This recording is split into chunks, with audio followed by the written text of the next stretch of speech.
निखिल की नई शुरुआत और जादुई सिस्टम। निखिल स्टोर के सामने पहुंचा। इसका नाम सुपर ग्रोसरी स्टोर था। यही वह दुकान थी जिसे उसने शहर में अपनी नई जिंदगी शुरू करने के लिए खरीदा था। इसे और इसके अंदर के सामान को खरीदने में उसने अपनी सालों की जमा पूंजी का आधे से ज्यादा हिस्सा खर्च कर दिया था। वह नाम बदलने वाला नहीं था, क्योंकि यह दुकान वह अभी अस्थायी रूप से खोल रहा था। अगर सब कुछ ठीक रहा तो वह निश्चित रूप से किसी बेहतर जगह की तलाश करेगा। उसने देखा कि दुकान काफी अच्छी थी और उसकी लोकेशन भी बुरी नहीं थी, क्योंकि वह किसी अंधेरे कोने में छिपी हुई नहीं थी। चूंकि दोपहर हो चुकी थी, आसपास की कुछ अन्य दुकानें भी खुली थीं, लेकिन इस समय धंधा ज्यादा अच्छा नहीं था, क्योंकि भीड़ मुख्य रूप से सुबह और शाम को ही होती थी। निखिल ने एजेंसी से मिली चाबियां निकाली और स्टोर खोला। अंदर घुसते ही उसने पाया कि सब कुछ साफ सुथरा था। दरवाजे के पास दाईं ओर एक काउंटर था जहां से उसे दुकान चलानी थी। इसके बाद उसने देखा कि अलमारियों की कतारें और फ्रीज थे जिनमें वह स्टॉक रखा था जिसे उसे बेचना था। सब कुछ ठीक है, ये पक्का करने के बाद वह काउंटर पर बैठ गया। वह तुरंत काम शुरू करना चाहता था। आखिरकार वह उन लोगों के सामने आलस नहीं कर सकता था जो उसे इतना छोटा समझते थे। दोपहर का समय होने के कारण कोई ग्राहक नहीं था। निखिल ने अभी नया स्टॉक न भरने का फैसला किया और जो कुछ भी वहां मौजूद था उसी को बरकरार रखा। वह देखना चाहता था कि धंधा कैसा चलता है, उसके बाद ही वह और सामान मंगाता। फिलहाल वह जो चीजें बेच रहा था उनमें से ज्यादातर ऐसी थीं जिन्हें ताजा रखने की जरूरत नहीं थी, जैसे पैकेट वाला दूध, नूडल्स आदि। इन चीजों की एक शेल्फ लाइफ थी और निखिल ने जांच लिया था कि वे एक्सपायर नहीं हुई थीं। जहां तक कीमतों की बात थी, उसे चिंता करने की जरूरत नहीं थी, क्योंकि वे अलमारियों पर लिखी हुई थीं। यह दुकान एक मिनी मार्ट जैसी थी। इसे कुशलता से चलाने के लिए उसे कम से कम 2 सहायकों की जरूरत होती, लेकिन वह बात की बात थी। फिलहाल वह स्टोर की लॉग बुक पढ़ रहा था। ऐसा लगता था कि पिछला मालिक इतनी जल्दी में था कि वह बिक्री का रिकॉर्ड छोड़ गया था। जो वह देख रहा था उस हिसाब से धंधा बिल्कुल भी बुरा नहीं था। पहला ग्राहक और चमत्कार। शाम के करीब 5 बजे पहला ग्राहक आया। वह लगभग 33 साल का एक व्यक्ति था। किराने की दुकान पर पुरुषों का आना कम ही होता था, लेकिन निखिल को यह अजीब नहीं लगा, क्योंकि वह खुद एक पुरुष होकर इसे चला रहा था। वह खड़ा हुआ और मुस्कुराकर स्वागत किया। नमस्ते, मैं आपकी क्या मदद कर सकता हूँ? उस आदमी ने जवाब दिया, मुझे कुछ राशन चाहिए। मैं काम पर जा रहा हूँ और रोज दुकान नहीं आ सकता, इसलिए मुझे ऐसा सामान चाहिए जो लंबे समय तक चले। निखिल उसे स्टोर के अंदर ले गया और उस व्यक्ति ने चावल, आटा, चीनी और कई अन्य चीजें चुनी। आपके पास सब्जियां क्यों नहीं है? स्टोर में सब्जियां न देखकर उस आदमी ने माथे पर बल डालते हुए पूछा। निखिल जानता था कि ऐसा होगा। उसने शांति से समझाया, दुकान 2 दिनों से बंद थी और अगर वे सब्जियां लाते तो वे ताजा नहीं रहती। सब्जियां कल लाएंगी। उस आदमी ने सिर हिलाया। यह उसे वाजिब लगा। काउंटर पर हिसाब करने के बाद बिल $300 बना। इस इलाके की गुणवत्ता के हिसाब से यह बहुत ज्यादा नहीं था, क्योंकि यह शहर की सबसे गरीब गली थी। यहाँ बिकने वाले उत्पाद निवासियों की जेब के हिसाब से ही थे। अगर वह हजारों रुपए किलो वाली चीजें लाता तो कोई नहीं खरीदता। आखिरकार इंसान क्या खाएगा, यह उसकी जेब की गहराई तय करती है। उस आदमी ने अपनी जेबें टटोली, लेकिन उसका बटुआ वहां नहीं था।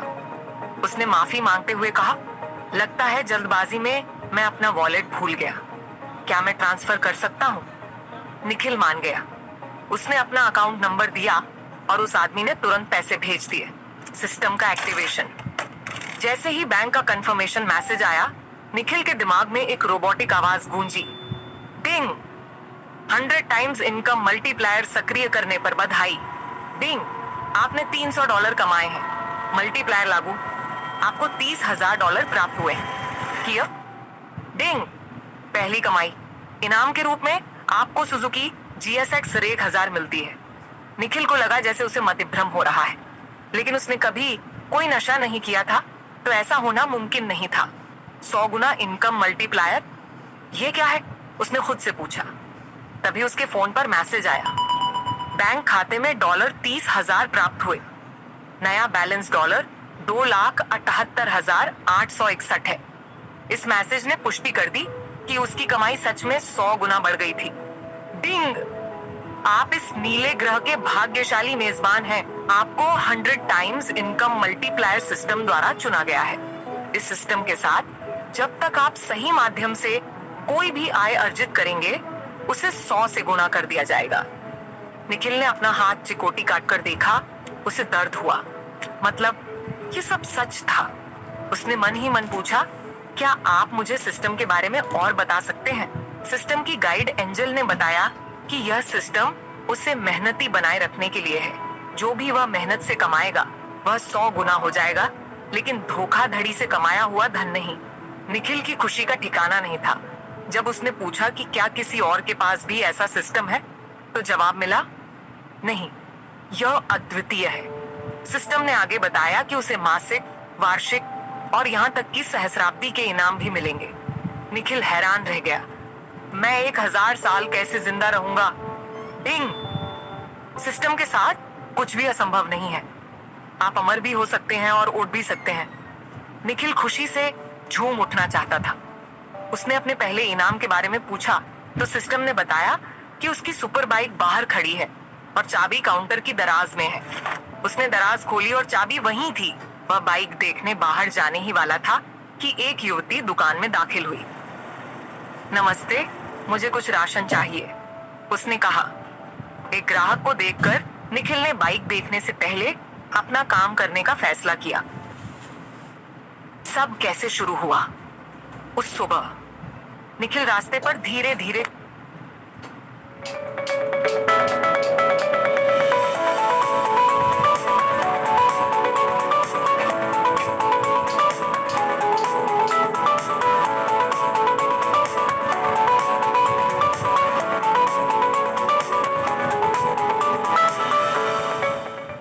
चल रहा था। हालांकि वह वहां मौजूद था, लेकिन उसका मन कहीं और भटक रहा था। वह रास्ते के किनारे लगे फूलों के सुंदर दृश्यों को पूरी तरह से अनदेखा कर रहा था। वहां कई रंग थे जिन्होंने उस जगह को किसी सजे ढजाए बगीचे जैसा बना दिया था। लेकिन आश्चर्य की बात यह थी कि वह बगीचा नहीं था। किनारों पर विभिन्न रंगों और प्रजातियों के फूलों के अलावा कुछ दुर्लभ पेड़ भी लगाए गए थे। वहां कई नौकर किनारे पर थे जो या तो सफाई कर रहे थे या शायद उन्हें सौंपे गए कामों को पूरा करने के लिए कहीं जा रहे थे। कुछ ही क्षणों के बाद वह एक आलीशान हवेली के सामने पहुंचा जो ऊंची और गर्व से खड़ी थी। यह हवेली एक ही समय में सुंदरता और भव्यता दोनों बिखेर रही थी। यह न केवल लंबाई और चौड़ाई में विशाल थी, बल्कि इसमें 7 मंजिलें थीं। हवेली को फिरोजा रंग से रंगा गया था। कुछ हिस्से सफेद भी थे, लेकिन पूरी हवेली पर फिरोजा रंग ही हावी था। जैसे ही वह दरवाजे पर पहुंचा, वहां खड़े नौकरों ने उसके लिए दरवाजा खोलने तक की जहमत नहीं उठाई। इसकी ज्यादा परवाह किए बिना उसने खुद ही दोहरे दरवाजों को धक्का देकर खोला और हवेली के अंदर दाखिल हुआ। वह बेकार लड़का फिर यहाँ आ गया। वह जानता है कि वे उससे प्यार नहीं करते, लेकिन वह अपनी किस्मत आजमाता रहता है। वैसे भी वह कुछ कर तो सकता नहीं। उसे कभी कोई कंपनी संभालने के लिए नहीं दी गई। वह कौन सी कंपनी संभाल सकता है? उसे इस परिवार में कभी मौका नहीं मिलने वाला। वैसे तुम सही कह रहे हो, उसकी माँ चली गई है। अब परिवार में उसके व्यवहार के कारण कोई उसकी परवाह नहीं करता। जैसे ही उसने प्रवेश किया, उसे हवेली के प्रवेश द्वार पर खड़े 2 नौकरों की बातें स्पष्ट सुनाई दी, जो तिरस्कार भरी आवाज में उसके बारे में बात कर रहे थे। ओह, देखो कौन वापस आया है। मुझे लगा था कि तुम यहाँ वापस आने की हिम्मत नहीं करोगे। जब वह उन लोगों को अनदेखा कर रहा था जो उसके बारे में बोल रहे थे, तभी उसने अपने सामने से एक अहंकारी आवाज सुनी। उसने अपना झुका हुआ सिर उठाया और सीधे अपने सामने खड़े युवक की आंखों में देखा। उस व्यक्ति को सुंदर कहा जा सकता था, लेकिन बहुत ज्यादा नहीं। उसके छोटे सुनहरे बाल थे जो अच्छे से संवरे हुए थे। उसकी हरी आंखें अहंकार और अवमानना से भरी थीं। उसने हरे रंग की शर्ट और उसके ऊपर काला ब्लेजर पहना हुआ था। पैंट के लिए उसने काला ट्राउजर पहना था। चूंकि वे हवेली के अंदर थे, इसलिए उसने सैंडल पहने हुए थे। तुम्हारा मतलब है कि निखिल वापस आ गया है? मुझे भी लगा था कि वह बिल्कुल वापस नहीं आएगा। इससे पहले कि वह जवाब में एक शब्द भी कह पाता, लिविंग रूम से एक महिला की आवाज आई। फिर कदमों की आहट के साथ 1.7 मीटर लंबी एक लड़की उनके पास आई। उसके भी सुनहरे बाल थे और एक सुंदर चेहरा जिसे कम से कम 85 की रेटिंग दी जा सकती थी। उसकी आंखें भी हरी थीं। उस समय उसने घुटनों तक की बेज रंग की ड्रेस पहनी थी, जो उसकी शारीरिक बनावट को उभार रही थी। अहंकार से भरी आंखों के विपरीत उसकी आंखें लोमड़ी जैसी चालाकी से भरी थीं। हालांकि वह प्यारी लग रही थी, लेकिन निखिल स्पष्ट रूप से जानता था कि वह कुछ भी हो सकती है, पर प्यारी नहीं। उन दोनों में उसे सबसे बुरा कहा जा सकता था। मुझे लगा था कि तुमने कहा था कि तुम अपना भरण पोषण करने का रास्ता खुद ढूंढोगे। अब वापस क्यों आए हो? उसने उन दोनों के पास पहुंचते ही पूछा। निखिल ने उसकी ओर देखा और फिर उसके भाई की ओर देखा, जिसका नाम अभय था। उसने बिना एक शब्द बोले बस अपना सिर हिलाया और किनारे से उनके पास से निकल गया।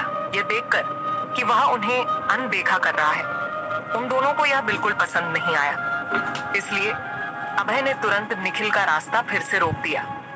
निखिल ने त्योरियां चढ़ाई, लेकिन फिर भी दूसरी तरफ से निकलने की कोशिश की।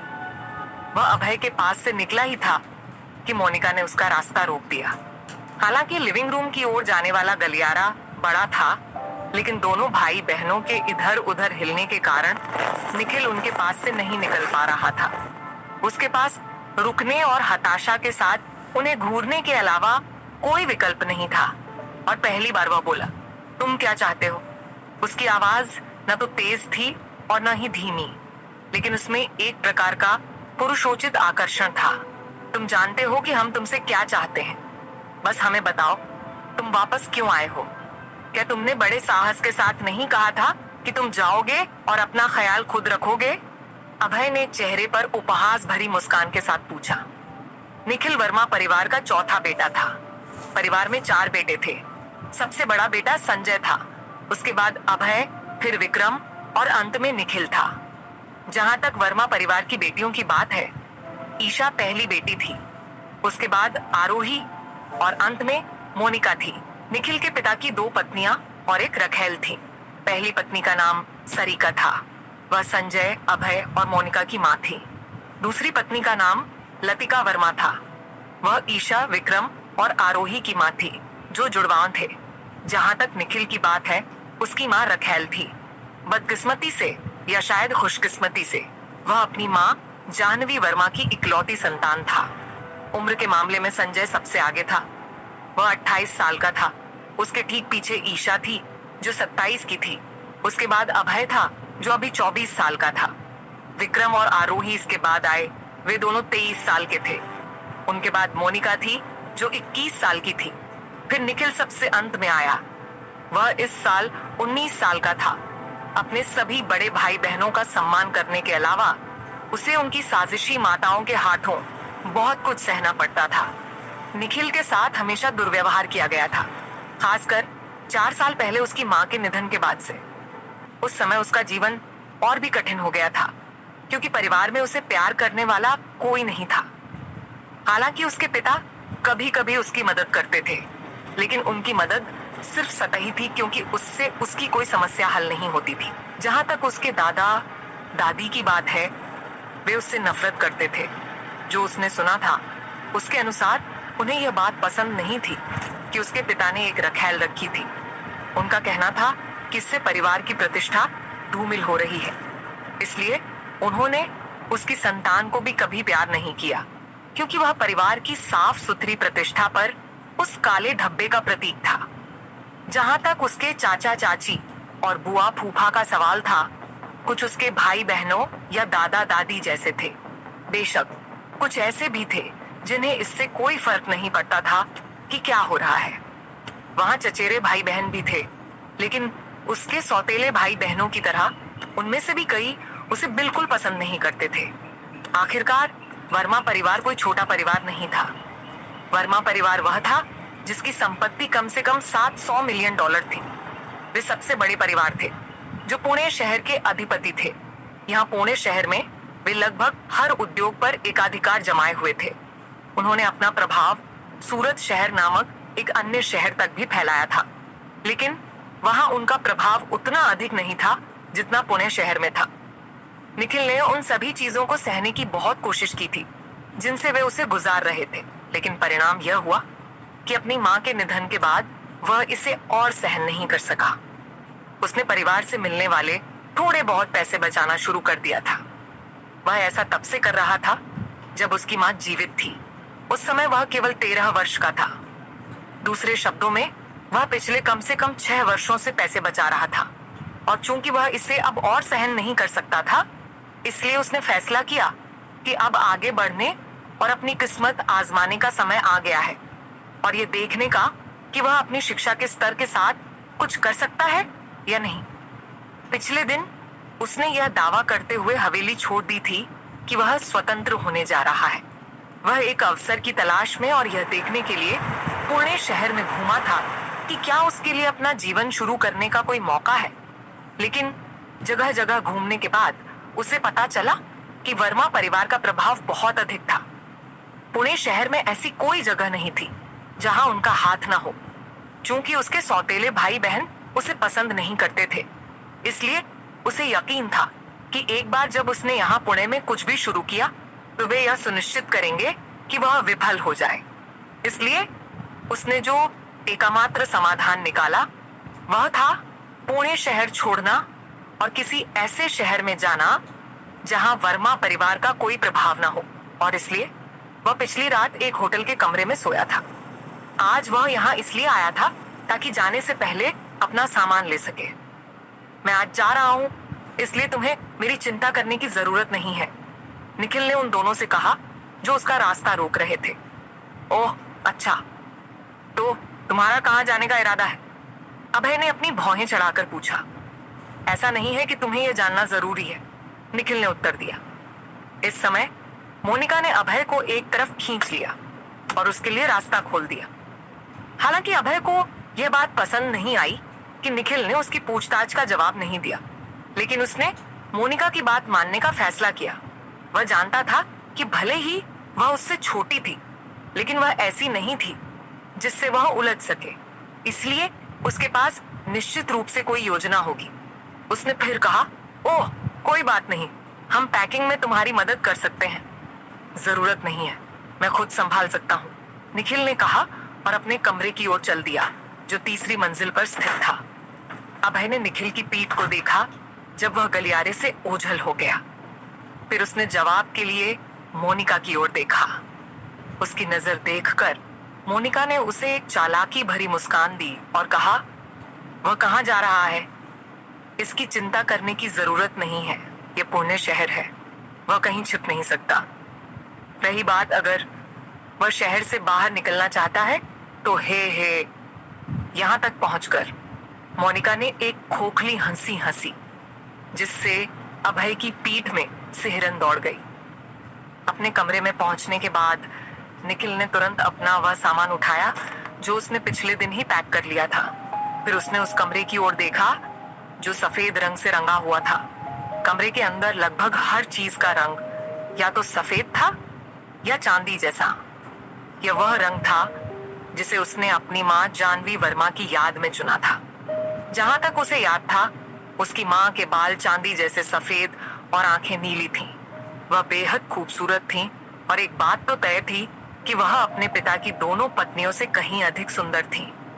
निखिल को अपनी माँ के नए नक्श विरासत में मिले थे। अगर उसके शरीर का कोई हिस्सा उसके पिता से मिलता था तो वह उसके जबड़े की बनावट थी। बाकी सब कुछ उसकी माँ जैसा था। यही कारण था कि निखिल एक बेहद सुंदर युवक था। अपनी दुर्लभ विशेषताओं के कारण वह पुणे शहर की अधिकांश लड़कियों के लिए एक ड्रीम बॉय था। हालांकि जैसे ही वे निखिल के भाई बहनों या चचेरे भाइयों से मिलती, वे तुरंत उसका पीछा छोड़ देती। आखिर वे इन नए नवेले अमीरों के बच्चों से दुश्मनी नहीं मोल लेना चाहती थी। निखिल ने कुछ देर कमरे में चारों ओर देखा, और फिर एक ठंडी आह भरी। वह बुदबुदाया, माँ, मुझे नहीं पता कि आप चाहती कि मैं यह जगह छोड़ूं या नहीं, लेकिन मैं बाहर जाकर खुद को साबित करूंगा। भले ही मैं उन्हें कुछ साबित न करूं, पर कम से कम मैं चाहता हूं कि उन्हें पता चले कि आपका बेटा बिल्कुल भी बेकार नहीं था। इतना कहकर वह अपने कमरे से बाहर निकला और उस कमरे की ओर बढ़ा जिसे उसकी माँ अपनी मृत्यु से पहले इस्तेमाल करती थी। उसने उस कमरे में प्रवेश किया जो रंगों के मामले में बिल्कुल उसके कमरे जैसा ही था। उसने कुछ देर वहां नजरें घुमाई, फिर वह आगे बढ़ा और बेडसाइड कैबिनेट की ओर देखा। उसने उसे खोला और एक बड़ा लिफाफा निकाला। यह वह चीज थी जिसे उसकी माँ ने उससे तब ले जाने को कहा था जब वह आश्वस्त हो जाए कि वह अब इस कमरे में कभी वापस नहीं आएगा। चूंकि वह घर छोड़ रहा था, इसलिए उसकी वापस आने की कोई इच्छा नहीं थी। वर्मा परिवार के पास संपत्ति तो थी, लेकिन नैतिक मूल्य बिल्कुल नहीं थे। आखिर उसके शरीर में भी वर्मा परिवार का ही खून दौड़ रहा था, फिर भी उसके साथ बुरा व्यवहार किया जा रहा था। उसने लिफाफा अपने बैग में रख लिया। उसके पास बस एक बैकपैक था। उसके पास ज्यादा सामान नहीं था, क्योंकि वह सालों से मुख्य रूप से पैसे बचा रहा था और उसने कभी कोई विलासिता की चीज नहीं खरीदी थी। बैग में सिर्फ कुछ जरूरी दस्तावेज, कुछ जोड़ी कपड़े और वह लिफाफा था जो उसने अभी लिया था। विदाई और विश्वासघात। पीछे मुड़कर देखे बिना निखिल कमरे से निकला और हवेली छोड़ दी। बाहर निकलते समय उसे अपना कोई भी सौतेला भाई बहन नहीं मिला जिससे उसने राहत की सांस ली। वे भाई बहन उसके लिए सिरदर्द थे और वह जाते समय उनका सामना करने के लिए तैयार नहीं था। उसे लगा कि शायद इस बार किस्मत उसके साथ थी। मुख्य द्वार से बाहर निकलते ही वह उस सड़क पर पहुंच गया जो मुख्य मार्ग की ओर जाती थी। यह वर्मा परिवार के लिए एक विशेष सड़क थी जिसे शहर के गवर्नर ने उनके लिए बनवाया था। ये गवर्नर की ओर से आभार व्यक्त करने और निश्चित रूप से वर्मा परिवार का पक्ष लेने का एक तरीका था, लेकिन ऐसा लगा कि उसने बहुत जल्दी खुशी मना ली थी। जैसे ही वह गेट से बाहर निकला, उसने देखा कि स्टीव और मोनिका उसका इंतजार कर रहे थे। उन्होंने उसके लिए एक टैक्सी भी बुलाई थी। निखिल ने अपना सिर झटकते हुए मन ही मन सोचा, लगता है कि वे मुझे यहाँ से निकालने के लिए बेताब हैं। निखिल, यहाँ देखो, हमने तुम्हारे लिए टैक्सी बुलाई है और हम पैसे भी दे रहे हैं। हमें धन्यवाद देने की जरूरत नहीं है, आखिर हम परिवार हैं। मोनिका उसकी ओर बढ़ते हुए बोली। उसकी आवाज में चालाकी और शरारत घुली हुई थी। निखिल समझ सकता था कि कुछ गड़बड़ है, लेकिन वह समझ नहीं पा रहा था कि क्या। मोनिका का ऐसा करना इतना सरल नहीं हो सकता था कि वह बस उसे जल्दी से बाहर भेजना चाहती थी। उसकी जरूर कोई और योजना होगी, लेकिन चूंकि वह उसकी चाल समझ नहीं पा रहा था और जल्दी निकलना चाहता था, इसलिए उसने उसी टैक्सी का उपयोग करने का फैसला किया जो उसने बुलाई थी। शुक्रिया, उसने रूखेपन से कहा और टैक्सी में बैठ गया। इसके तुरंत बाद ड्राइवर ने गाड़ी शुरू की और मुख्य सड़क की ओर चल दिया। मोनिका की साजिश। जैसे ही टैक्सी दूर ओझल हुई, स्टीव खुद को रोक नहीं पाया और पूछा, तो इस बार तुम्हारी क्या योजना है? तुमने उसके लिए कोई पैसे नहीं दिए, फिर भी तुमने उससे कहा कि तुमने दे दिए हैं। मैं उस जैसे इंसान पर अपने पैसे क्यों बर्बाद करूंगी? जहां तक मेरी योजना का सवाल है, वह सरल है। मैंने टैक्सी ड्राइवर से कहा है कि वह मुझे बताए कि वह निखिल को कहां ले जा रहा है। वहां से हम देखेंगे कि क्या करना है। कि मैं ये सुनिश्चित करूंगी कि वह घुटनों के बल भीख मांगते हुए परिवार में वापस आने के लिए गिड़गिड़ाए। मोनिका ने ठंडी मुस्कान के साथ कहा। उसकी मुस्कान देखकर स्टीव की रीढ़ में सिहरन दौड़ गई। वह मन ही मन सोचने लगा, क्या राक्षसी है। बेहतर होगा कि मैं इससे दुश्मनी न मोल लूं, वरना मेरे लिए चीजें अच्छी नहीं होंगी। इंचॉइट सिटी की ओर। टैक्सी के अंदर ड्राइवर रियर व्यू मिरर से निखिल को देख रहा था।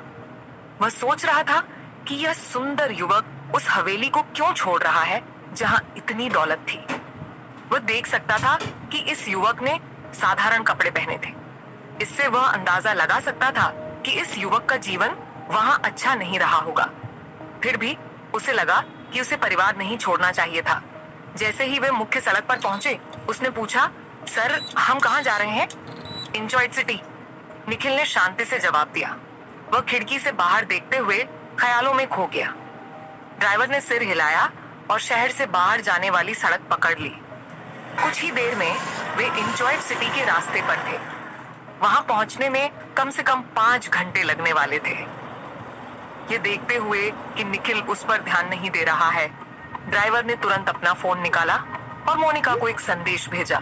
मोनिका ने उसे $5000 दिए थे ताकि वह उसे निखिल की लोकेशन बता सके। उसे इतने आसान पैसों को ठुकराने का कोई कारण नहीं सूझा और उसने प्रस्ताव स्वीकार कर लिया। इसके अलावा वह जानता था कि अगर उसने बात नहीं मानी तो शहर में उसका जीना मुश्किल हो जाएगा। वह उस व्यक्ति के लिए अपनी जान या करियर क्यों जोखिम में डाले जिसे उसका अपना परिवार भी महत्व नहीं देता था। जैसे ही उसने संदेश भेजा, उसे जवाब मिला।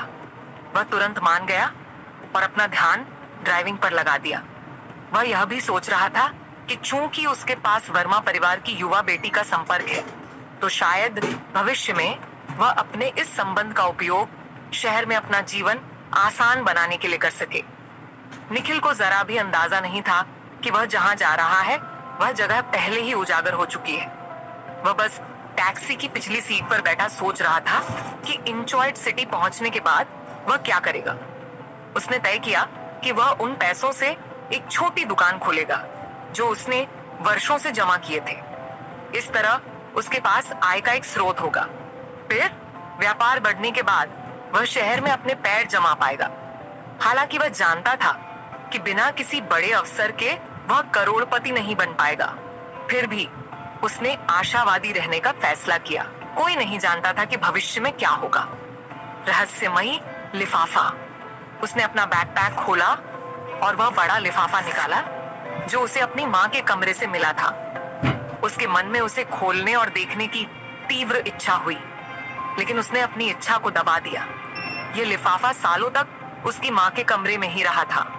वह खुद अपनी माँ के कमरे की साफ सफाई का ध्यान रखता था।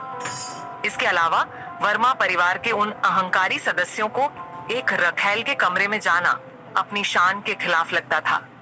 इसलिए नौकरों के अलावा उसकी माँ की मृत्यु के बाद से कोई भी उस कमरे में नहीं घुसा था।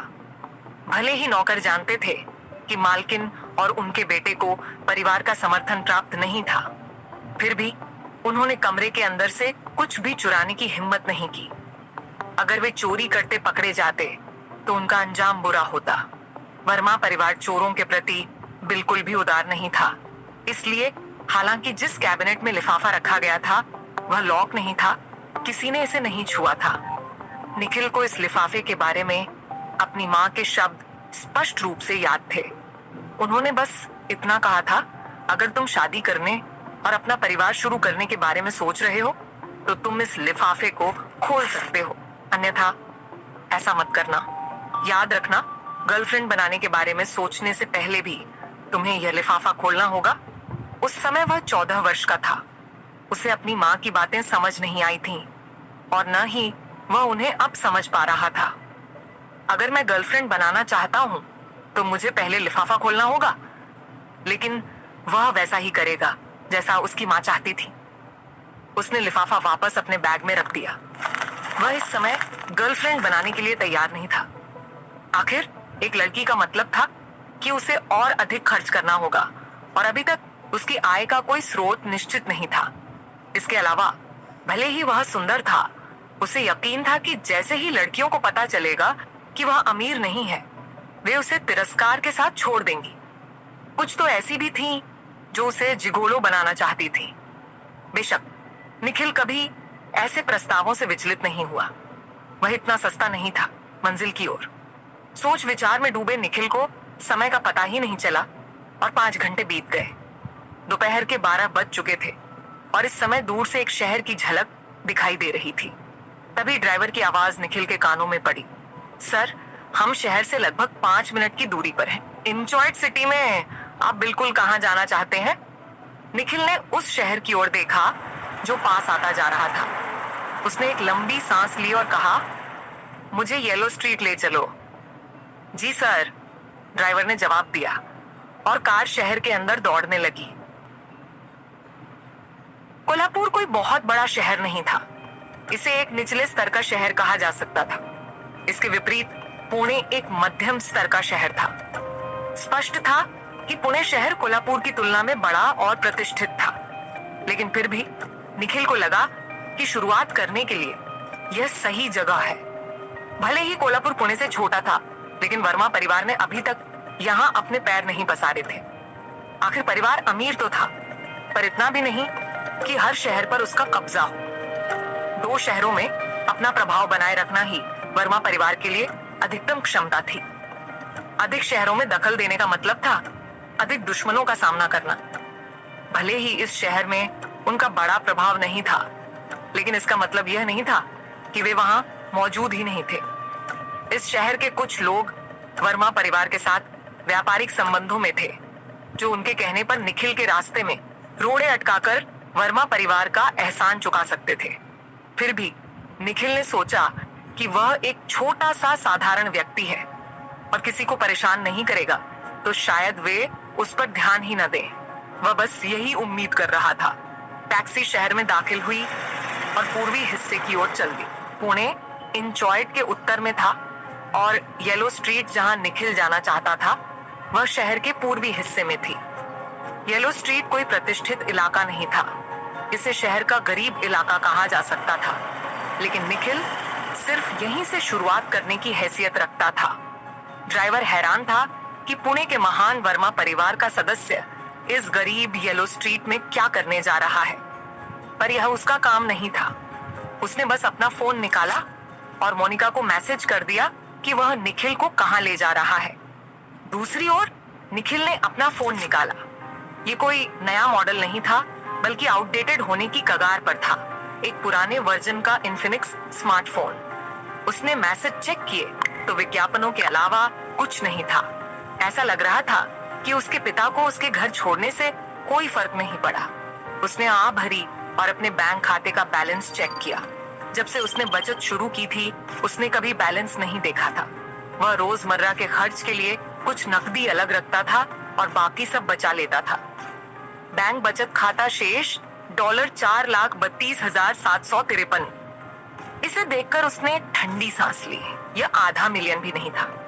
याद रहे कि निखिल यह पैसा तब से बचा रहा था जब वह 13 साल का था, यानी 6 साल की बचत। इससे पता चलता था कि वर्मा परिवार से उसे मिलने वाला पैसा बहुत कम था, क्योंकि उसने बचत के अलावा कभी कोई फालतू खर्च नहीं किया था। हम पहुंच गए। ड्राइवर की आवाज ने उसे ख्यालों से बाहर निकाला। उसने फोन बैग में रखा और टैक्सी से उतर गया।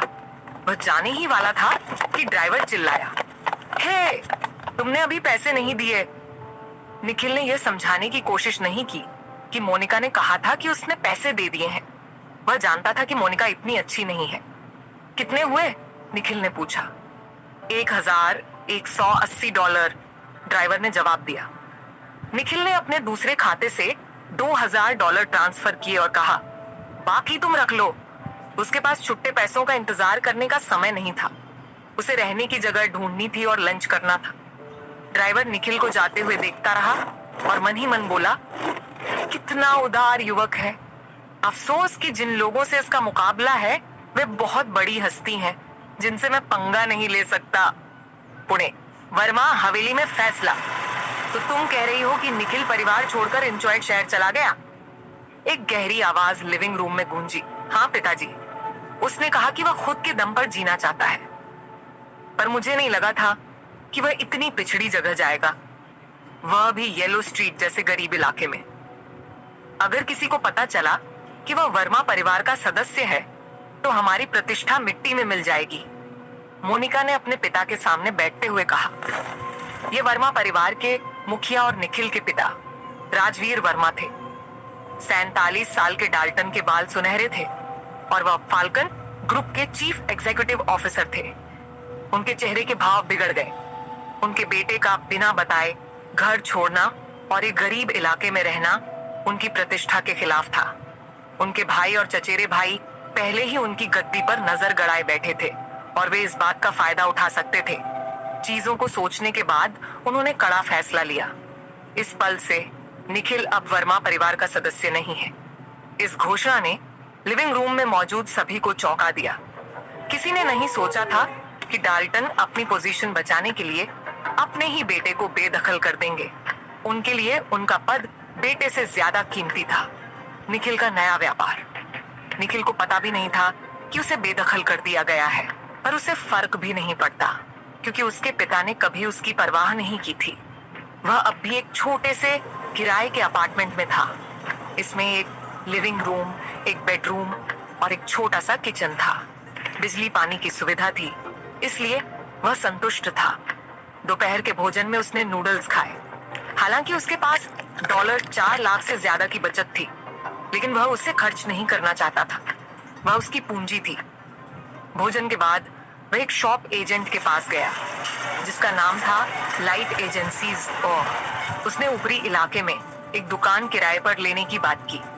रिसेप्शनिस्ट ने उसे एक किराने की दुकान का सुझाव दिया जिसे हाल ही में मालिक ने एजेंसी को बेचा था।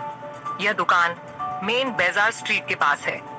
इसका क्षेत्रफल 1500 वर्ग मीटर है और यहाँ ग्राहकों की आवाजाही अच्छी है। किराया $7,000 प्रति माह होगा, रिसेप्शनिस्ट ने बताया। और दुकान में मौजूद स्टॉक की कीमत $1,74,892 है। निखिल ने थोड़ा सोचा और मान गया। उसने कुल $1,83,892 का भुगतान किया।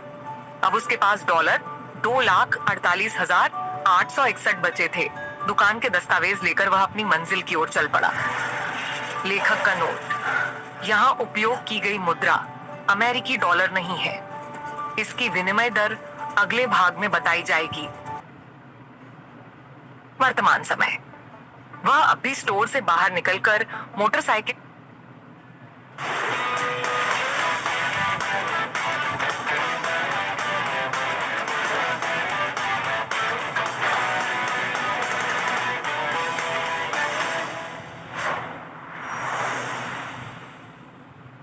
को देखने ही वाला था कि तभी एक व्यक्ति स्टोर में दाखिल हुआ। वह 20-22 साल की एक युवती थी। नमस्ते, मुझे कुछ किराने के सामान की जरूरत है, उसने काउंटर के पीछे निखिल को देखते ही कहा। चूंकि उसके पास एक ग्राहक आई थी, तो वह बाइक देखने से पहले निश्चित रूप से स्टोर का काम निपटाना चाहता था। निखिल ने उस महिला को कुछ किराने का सामान बेचा। अभी अभी गए उस आदमी की तरह ही उसने भी सब्जियों के बारे में पूछा। जाहिर है, निखिल ने जवाब दिया कि वे अगले दिन उपलब्ध होंगी। आखिर सिस्टम मिलने के बाद वह यह सुनिश्चित करना चाहता था कि ग्राहक उसकी सेवाओं से संतुष्ट रहे। इस बार कुल बिल $175 था। महिला ने नकद भुगतान किया। वह सबसे ज्यादा सब्जियां ही चाहती थी, लेकिन वे उपलब्ध न होने के कारण उसने कुछ मसाले और अन्य छोटी मोटी चीजें खरीदी। जैसे ही उसने पैसे काउंटर की दराज में रखे, सिस्टम की रोबोटिक आवाज गूंजी और उसके फोन में कंपन हुआ। डिंग, आपने $175 कमाए हैं। मल्टीप्लायर लागू किया गया। आपको $17,500 प्राप्त हुए हैं। उसने अपना फोन निकाला और जैसा कि उसे उम्मीद थी, कंपन बैंक के मैसेज के कारण हुआ था। स्टेट बैंक खाते में $17,325 प्राप्त हुए। वर्तमान शेष राशि $2,96,361 है। निखिल अब देख सकता था कि सिस्टम के साथ धोखाधड़ी नहीं की जा सकती थी। दरअसल उसे $17,500 मिलने चाहिए थे, लेकिन चूंकि उसे $175 पहले ही मिल चुके थे, इसलिए वह राशि कुल योग से काट ली गई और बाकी उसके बैंक खाते में भेज दी गई। निखिल ने मन ही मन सोचा, ऐसा लगता है कि मैं अपने खर्च किए गए सारे पैसे वापस पा सकता हूँ और पहले ही दिन मुनाफा भी कमा सकता हूँ। यह अद्भुत होने वाला है। इसी तरह निखिल उस मोटरसाइकिल के बारे में भूल गया जो उसे सिस्टम से इनाम के रूप में मिली थी। स्टोर में एक के बाद एक ग्राहक आ रहे थे और समय के साथ उनकी संख्या बढ़ती जा रही थी। उनमें से अधिकांश ने सब्जियों के बारे में पूछा, लेकिन सब्जियां न होने के कारण उनके पास दूसरे स्टोर पर जाने के अलावा कोई विकल्प नहीं था। इतना ही नहीं, उनमें से कुछ ने तो शिकायत करना शुरू कर दिया और बिना कुछ खरीदे ही चले गए। अगर तुम्हारे पास सब्जियां नहीं है तो तुमने दुकान खोली ही क्यों? अरे, मैंने यहाँ आने के लिए बहुत समय बर्बाद किया। अब तुम कह रहे हो कि सब्जियां नहीं है। सुनो, अगर दुकान नहीं चलानी है तो इसे बंद कर दो। लेकिन निखिल अपने खाते में आ रहे पैसों की वजह से इतने अच्छे मूड में था कि उसने ग्राहकों की गुस्से भरी आवाजों को पूरी तरह नजरअंदाज कर दिया। बेशक वह अगले दिन सब्जियां ले आता। वह जानता था कि वह उनकी बातों को कितना भी सुन ले, स्थिति बदलने का कोई तरीका नहीं था। फिलहाल स्टोर में सब्जियां नहीं थीं और इसे अभी बदला नहीं जा सकता था। अगले दिन यह बदल जाएगा। आखिरकार स्टोर पर आने वाले ज्यादातर लोग सब्जियां ही चाहते थे। रात करीब 9:30 बजे निखिल ने स्टोर बंद किया। रात करीब 9:10 बजे ग्राहकों का आना बंद हो गया था। आज की कमाई को उसके जीवन की अब तक की सबसे बड़ी कमाई कहा जा सकता था। उसने कुल डॉलर 8,345 कमाए थे। ये तब था जब सब्जियां वहां नहीं थीं, वरना वह और भी बहुत कुछ कमा सकता था। हालांकि यह बहुत ज्यादा लग सकता था, लेकिन अगर स्टॉक के रख रखाव को देखा जाए तो इससे लाभ केवल डॉलर 1,050 के आसपास था। पर यह भी अच्छा था, क्योंकि अगर इसे 30 से गुणा किया जाए तो यह महीने के कम से कम डॉलर 30,000 होंगे। मासिक किराया केवल डॉलर 7,000 था, तो कहा जा सकता है कि वह प्रति माह लगभग डॉलर 23,000 कमा रहा था। लेकिन वह सामान्य स्थिति की बात थी। 100 गुना आय मल्टीप्लायर के साथ निखिल की दिन की आय इतनी कम नहीं थी। उसने अपना फोन निकाला और अपने खाते का बैलेंस चेक किया। स्टेट बैंक बचत खाता शेष राशि डॉलर 11,24,011 है। उसके बैंक खाते में पहले से ही $1 मिलियन से अधिक थे। इस दिन ग्राहकों ने ज्यादातर नकद भुगतान किया था। उसके पास कुल नकद राशि डॉलर 7,025 थी। यह वह राशि थी जो खरीदारी के बाद उसे मिली थी। निखिल ने तुरंत एक फैसला लिया। जो भी नकद पैसा उसे मिलेगा उसे वह अपने ऊपर खर्च करेगा। जहां तक खाते में आने वाले पैसों की बात है, वह उन सब का उपयोग अपने व्यवसाय में करेगा। लेकिन भविष्य में अगर और पैसा आया तो वह निश्चित रूप से उसे खुद पर खर्च करेगा। वह पहले से ही एक करोड़पति था, लेकिन वह जानता था कि यह काफी नहीं है। अगर वर्मा परिवार उसे परेशान करना चाहता तो वह उनका मुकाबला नहीं कर पाता। उसे फिर से किसी दूसरे शहर जाने के लिए मजबूर होना पड़ता। स्टोर बंद करते समय उसने मोटरसाइकिल की चाबी निकाली। सड़कें स्ट्रीट लाइट्स की हल्की रोशनी से जगमगा रही थीं। कुछ इलाके अंधेरे थे क्योंकि वहां की लाइटें काम नहीं कर रही थीं। लेकिन चूंकि वह अमीर इलाके के करीब था, इसलिए उसके स्टोर के सामने का हिस्सा पूरी तरह से रोशन था। जैसे ही वह बाहर निकला, उसने देखा कि स्टोर के छोटे से पार्किंग स्पेस में एक आधुनिक बाइक खड़ी थी। कुछ लोग उसे बड़ी प्रशंसा के साथ देख रहे थे और उसके बारे में बातें कर रहे थे। क्या तुम जानते हो यह किस तरह की बाइक है? नहीं। क्या तुम जानते हो? बेशक मुझे पता है। यह सुजुकी GSX रेक 1000 फैंटम स्पेशल एडिशन है। इसकी कीमत कम से कम डॉलर 1,70,000 है। क्या इतनी महंगी? बिल्कुल। इस बाइक की रफ्तार 173 मील प्रति घंटा है।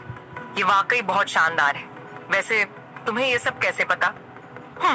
मैं पिछले कुछ समय से बाइकों पर रिसर्च कर रहा हूँ। मैं जल्द ही एक खरीदने वाला हूँ। वाह, लगता है तुम काफी अमीर हो। वह सुजुकी बाइक काले रंग की थी। जब तक हेडलाइट्स चालू ना हो, यह अंधेरे में पूरी तरह घुल मिल सकती थी। निखिल छोटी सी भीड़ के पास पहुंचा और चाबी निकाली। फिर उसने हिचकिचाती हुई भीड़ को पीछे धकेला और बाइक पर बैठ गया। उसे उस पर बैठना काफी आरामदायक लगा। इग्निशन चालू करने के बाद जैसे ही युवाओं की भीड़ ने रास्ता दिया, वह स्टोर से तेजी से निकल गया। क्या तुम उस व्यक्ति को जानते हो? मुझे लगता है कि यह वही है जो स्टोर में था। तो वह स्टोर का नया मालिक है शायद। आखिर ऐसी बाइक के साथ वह कोई छोटा मोटा कर्मचारी कैसे हो सकता है? युवाओं ने कुछ देर चर्चा की और फिर तितर बितर हो गए। दूसरी ओर निखिल को बाइक चलाने के रोमांच का आनंद मिल रहा था। ये पहली बार नहीं था जब वह बाइक चला रहा था, क्योंकि वह कार चलाना भी जानता था। ये एक ऐसी चीज थी जो वर्मा परिवार के सभी सदस्यों को जाननी ही थी। इसलिए भले ही उसे वहां पसंद नहीं किया जाता था, फिर भी वह अपने अन्य भाई बहनों की तरह अधिकांश चीजें सीखने में सक्षम था। हेडलाइट्स जलने से अंधेरे वाले इलाके भी रोशन हो गए। इस तरह कुछ ही मिनटों में निखिल अपने अपार्टमेंट पहुंच गया। वह कुछ और चक्कर लगाना चाहता था, लेकिन उसे लगा कि रात के समय यह ठीक नहीं होगा। इसके अलावा येलो स्ट्रीट सुरक्षित जगह नहीं थी, क्योंकि ऐसे समय में कुछ गैंगस्टर सड़क पर घूमते रहते थे। उसने महसूस किया कि अब जबकि उसकी आय का स्रोत सुनिश्चित हो गया है, उसे स्टोर में मदद के लिए एक सहायक रखना होगा। इस अपार्टमेंट में एक छोटा पार्किंग स्पेस था। निखिल आगे बढ़ा और अपनी बाइक खड़ी की। वहां 2 टोयोटा कोरोला कारें खड़ी थीं। बेशक वे पुरानी थीं, फिर भी वे उन लोगों से बेहतर थीं जिन्हें काम पर पैदल जाना पड़ता था। बाइक लॉक करने के बाद उसने चाबियां और हेलमेट लिया, जो बाइक पर ही था, लेकिन उसने पहना नहीं था, और अपने कमरे की ओर चल दिया। साधारण भोजन के बाद वह अपने बिस्तर पर लेट गया और सोचने लगा कि वह अगले दिन क्या करने वाला है। सबसे पहले उसे स्टोर खरीदना होगा। उसने पाया कि स्टोर एक अच्छी जगह पर है और वहां ग्राहकों की कमी नहीं है। अगर स्टोर में सब्जियों की कमी न होती तो उसे यकीन था कि वह और भी ज्यादा कमाता। आखिरकार उसने उस राशि से 2 गुना कमा लिया था, जिसे वह 6 साल से बचा रहा था। अगली चीज स्टॉक का स्रोत ढूंढना था। उसे एक विश्वसनीय स्रोत ढूंढना होगा जहां से वह स्टोर में बेचने के लिए सामान प्राप्त कर सके। इसके लिए उसे शहर के कुछ चक्कर लगाने होंगे, ताकि वह किसी ऐसे व्यक्ति को ढूंढ सके जिसके साथ वह समझौता कर सके, ताकि वे उसे सामान की आपूर्ति कर सके। फिर स्टोर के लिए सहायक नहीं, उसे स्टोर किसी दूसरे व्यक्ति को सौंपना होगा, जबकि वह खुद व्यवसाय विस्तार या अन्य व्यवसाय शुरू करने पर ध्यान देगा। कुछ ऐसी कंपनियां थीं जिनके पास ऐसे लोग थे जो यह काम कर सकते थे। ये छोटी कंपनियां नागरिकों को उनकी आय से छोटे मासिक ब्याज पर नौकरी खोजने में मदद करती थीं। वे भरोसेमंद थीं, इसलिए उसे यह चिंता नहीं थी कि जिस व्यक्ति को वह काम पर रखेगा वह पैसा लेकर भाग जाएगा। आखिरकार उनके सभी विवरण कंपनी में दर्ज थे।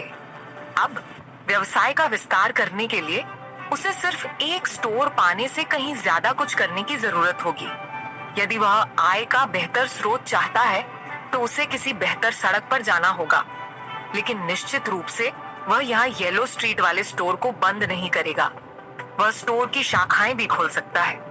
सोचने के बाद उसे लगा कि अगर वह शहर में अल्फिक्स ग्रोसरी स्टोर की शाखाएं खोल दे तो अच्छा होगा। इस तरह उसके पास कम से कम कुछ ठोस आधार होगा।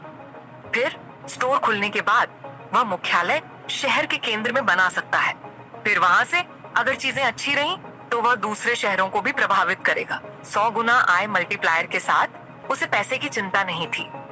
एकमात्र चीज जिससे उसे निपटना था वह थी कनेक्शन और सप्लायर बनाना। जब तक उसे आपूर्ति का आश्वासन मिलता रहेगा, उसे किसी भी चीज की चिंता करने की जरूरत नहीं होगी। बस तभी उसका फोन वाइब्रेट हुआ। उसने फोन उठाया और देखा ये वर्मा परिवार के बटलर का संदेश था। निखिल अब वर्मा परिवार का सदस्य नहीं है, लेकिन चूंकि उसके पास वर्माओं का रक्त है, इसलिए उसे मुआवजे के रूप में $5 लाख दिए जाएंगे। ये अपेक्षा की जाती है कि निखिल किसी भी तरह से वर्मा परिवार के प्रभाव का उपयोग करने का साहस नहीं करेगा, अन्यथा उसे दंडित किया जाएगा। स्टेट बैंक खाते में $5 लाख प्राप्त हुए। वर्तमान शेष राशि $16,24,011 है।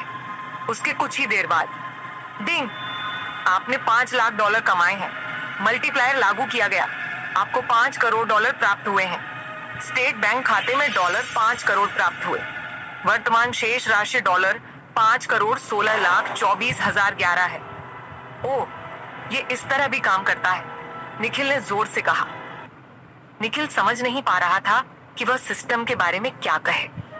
वर्मा परिवार ने उसे वह पैसे इसलिए दिए थे ताकि वह वर्मा नाम का इस्तेमाल किए बिना अपना गुजारा कर सके, लेकिन यहाँ सिस्टम ने इसे आय मान लिया था। इसलिए उसे यह जानना जरूरी था कि क्या आय है और क्या नहीं।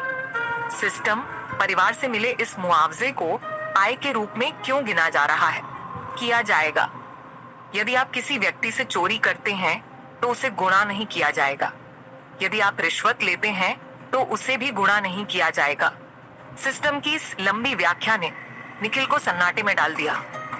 वह आय के उन अन्य स्रोतों के बारे में सोचने की कोशिश कर रहा था जिन्हें सिस्टम द्वारा कानूनी माना जा सकता था। रिश्वत को अवैध क्यों माना जाता है? इससे किसी को चोट तो नहीं पहुंचती है ना?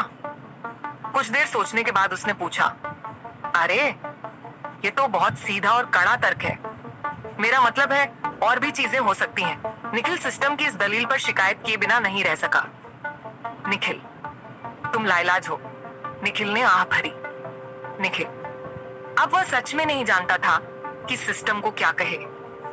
इस सिस्टम में वाकई कुछ तकनीकी खराबी थी। इसे निश्चित रूप से सर्विसिंग की जरूरत थी। इसे एक तरफ छोड़ते हुए निखिल ने इस बात पर ध्यान केंद्रित किया कि अब वह वर्मा परिवार का सदस्य नहीं रहा।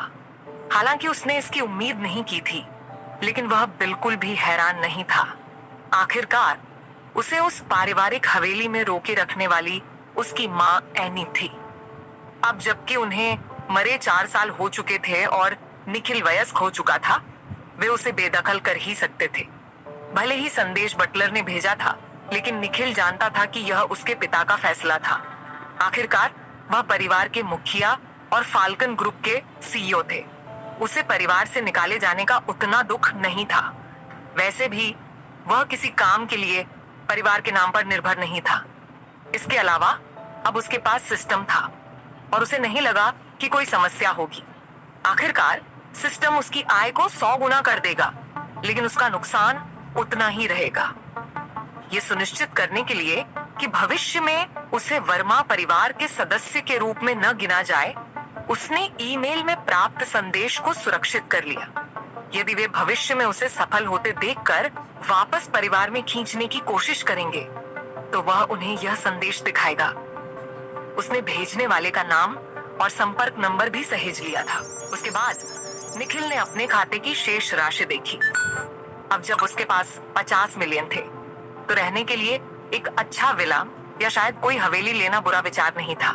जिस तरह से सिस्टम उसे इनाम दे रहा था, कौन जानता था कि कल उसे हेलीकॉप्टर या कुछ स्पोर्ट्स कारें इनाम में मिल जाए।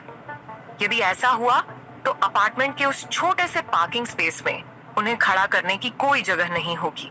इसके अलावा यह एक पिछड़ा इलाका था, इसलिए यदि यहाँ कोई कीमती वाहन दिखाई देता तो जाहिर था कि लोग उसे घेर लेते और कई लाइव स्ट्रीम इन्फ्लुएंसर्स के लिए यह दावा करना मुश्किल नहीं होता कि कारें उनके बॉयफ्रेंड की हैं। इसलिए वह सब अगले दिन के लिए छोड़ दिया गया। निखिल को एक अच्छी नींद आई और वह सुबह 7 बजे ही जागा। वह अपार्टमेंट के साझा बाथरूम में गया और नहाने के बाद नीली जीन्स और पीली टी शर्ट पहनी। उसने साधारण कपड़े पहने थे। आखिर वह किसी ऑफिस तो जा नहीं रहा था। वह कमरे से बाहर निकला और चाबी व हेलमेट लेकर नीचे चला गया। पिछले दिन की तरह कई लोग उसकी बाइक को उत्सुकता से देख रहे थे। आखिर वह बाइक उस जगह के हिसाब से बहुत ज्यादा महंगी और अलग लग रही थी। तुम्हें पता है, ये मेरी बाइक है। मैंने इसे कल ही खरीदा है। सच में? फिर क्या तुम मुझे दे सकते हो ताकि मैं एक चक्कर लगा सकूं? क्या मतलब है तुम्हारा? क्या तुम्हें पता है कि इसे खरीदने में मुझे कितना पैसा लगा? ये डॉलर 80,000 की थी। अगर मैं तुम्हें दे दूं और तुम्हारा एक्सीडेंट हो जाए तो तुम इसे कैसे ठीक करवाओगे? नमस्ते हैंडसम, क्यों ना हम तुम्हारी बाइक पर एक साथ घूमने चलें? खांसते हुए, अभी नहीं, मुझे कुछ और काम करना है, शायद बाद में। बातचीत सुनकर निखिल अवाक रह गया। जब उसने भीड़ को चीरते हुए रास्ता बनाया तो उसने देखा कि एक युवक जो अपनी उम्र के 20वें साल के बीच में लग रहा था, उसकी बाइक पर टेक लगाकर खड़ा था। देखो, मैं इसी बारे में बात कर रहा था। यह सिर्फ एक बाइक थी जिसकी कीमत लगभग डॉलर 1,70,000 थी। फिर भी यहाँ कोई पहले से ही इसका मालिक होने का दावा कर रहा था। उसने यहाँ तक कह दिया कि इसकी कीमत सिर्फ डॉलर 80,000 है। कितना बेशर्म आदमी है। इसके अलावा उसने बाइक चलाने से बचने के लिए बहाना भी ढूंढ लिया। लेकिन अगर तुम्हें कहीं जाना है तो तुम अपने रास्ते जाने के बजाय अभी भी बाइक पर क्यों झुके हुए हो? निखिल ने आह भरी और बाइक के पास पहुंचा। जैसे ही उस युवक ने निखिल को पास आते देखा, उसने भौहें सिकोड़ी और लापरवाही से हाथ हिलाया। हे दोस्त, शायद तुमने सुना नहीं, लेकिन ये बाइक मेरी है और मैं कहीं जा रहा हूँ और मैं इसे किसी को उधार नहीं दे रहा। निखिल एक बार फिर अवाक रह गया। किसने कहा कि मुझे बाइक उधार चाहिए? ये मेरी बाइक है, समझे? उसने बस अपना सिर हिलाया और चाबी निकाली और उस आदमी की आंखों के सामने हिला दी। फिर उसने अपने बाएं हाथ में पकड़े हेलमेट को थपथपाया। ओह, तुम्हारी अपनी बाइक है? मैं रेसिंग के लिए बिल्कुल नहीं जा रहा हूं, मुझे कहीं जाना है। उस आदमी ने अपनी भौहें थोड़ी ऊपर उठाई और निखिल को वहां से जाने का इशारा किया। निखिल, क्या यह व्यक्ति मंदबुद्धि है? उसने मन ही मन सोचा। अहम, मेरा मतलब है कि बाइक मेरी है। निखिल ने हल्की सी खांसी की और उस बाइक की ओर इशारा किया जिस पर वह आदमी टेक लगाए खड़ा था। उस आदमी ने अपने पीछे देखा और फिर निखिल को ऐसे चेहरे के साथ देखा जैसे उसके मन में ढेरों सवाल हो। मुझे अपने पीछे कोई बाइक नहीं दिख रही। ये सुनकर निखिल की आंख फड़कने लगी। उसने आह भरी और कहा, मेरा मतलब है ये बाइक मेरी है जिस पर तुम टेक लगाए खड़े हो। ये कहते हुए उसने एक बार फिर चाबी उस आदमी के सामने हिला दी। वह आदमी एक पल के लिए झेंप गया। फिर उसके चेहरे पर ऐसे भाव आए जैसे उसे अभी अभी ज्ञान प्राप्त हुआ हो। वह शर्मिंदगी से खांसा और एक तरफ हट गया। निखिल ने बस अपना सिर हिलाया, बाइक पर बैठा, अपना हेलमेट पहना और अपार्टमेंट क्षेत्र से तेजी से निकल गया। उसके जाने के बाद ही भीड़ ने प्रतिक्रिया दी। एक सेकंड रुको, क्या उस आदमी ने अभी दावा नहीं किया था कि बाइक उसकी थी? हाँ, सही कहा। कहाँ है वह आदमी? उसने बेशर्मी से दावा किया कि उसने इसे कल खरीदा था। वह कितना घमंडी बन रहा था। पता चला कि यह उसकी थी ही नहीं, तो इसीलिए वह बस वहीं खड़ा रहा और किसी को बाइक चलाने के लिए देने की हिम्मत नहीं की। मुझे पता था, मुझे उसके पास कोई चाबी नहीं दिखी थी। बेशर्म, तुम भी डींगे मार रहे हो। एक सेकंड रुको, वह आदमी कहाँ गया? वह अभी यहीं था। मैं कसम खाता हूँ कि मैंने उसे उसके पास खड़े देखा था और मैंने उसे जाते हुए नहीं देखा। वह आदमी वाकई बहुत तेज है। भीड़ एक बार फिर अवाक रह गई। पता चला कि जब तक वे स्थिति समझ रहे थे, वह आदमी पहले ही भाग चुका था। चौंकाने वाली बात यह थी कि करीब 20 लोगों की भीड़ में किसी ने उसे जाते हुए नहीं देखा। निखिल को इस बारे में कुछ नहीं पता था, लेकिन वह खुद को याद दिला रहा था कि उसे आज ही एक घर लेना होगा, वरना देर नहीं लगेगी जब कोई लड़की कहने लगेगी कि वह उसकी प्रेमिका है। प्रेमिका की बात चली तो वह सोचने लगा कि उस लिफाफे में क्या है जो उसकी माँ ने उसके लिए छोड़ा था। फिर भी उसने उस विचार को एक तरफ रख दिया और उस कंपनी की ओर चल दिया जहां लोग रोजगार की तलाश में आते थे। बाइक की रफ्तार से वह आधे घंटे से कुछ ज्यादा समय में वहां पहुंच गया। ये एक दूसरी सड़क पर स्थित था जो पीली सड़क से बेहतर कही जा सकती थी। न केवल यह साफ सुथरा था, बल्कि यहाँ की इमारतें भी बेहतर थीं। यह एंस्टन स्ट्रीट थी। इसे वह जगह कहा जा सकता था जहां लोग काम की तलाश में आते थे। वह डैन ब्रोकर्स के सामने पहुंचा।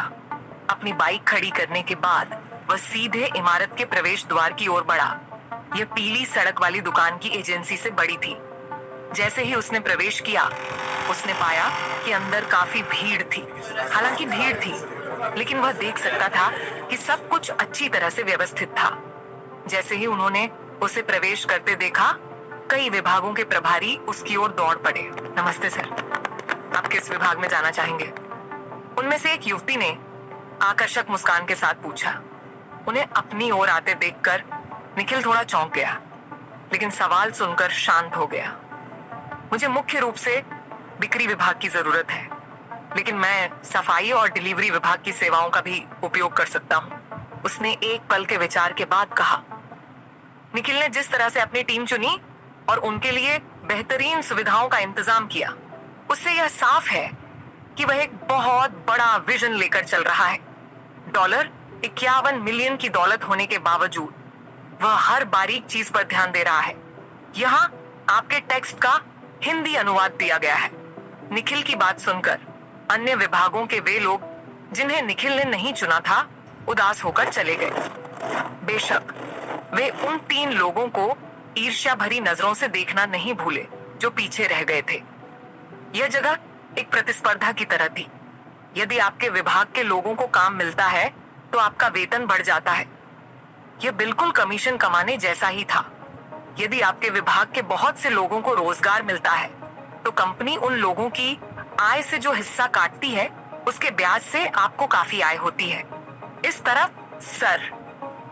उस महिला ने निखिल को अपने विभाग का रास्ता दिखाया।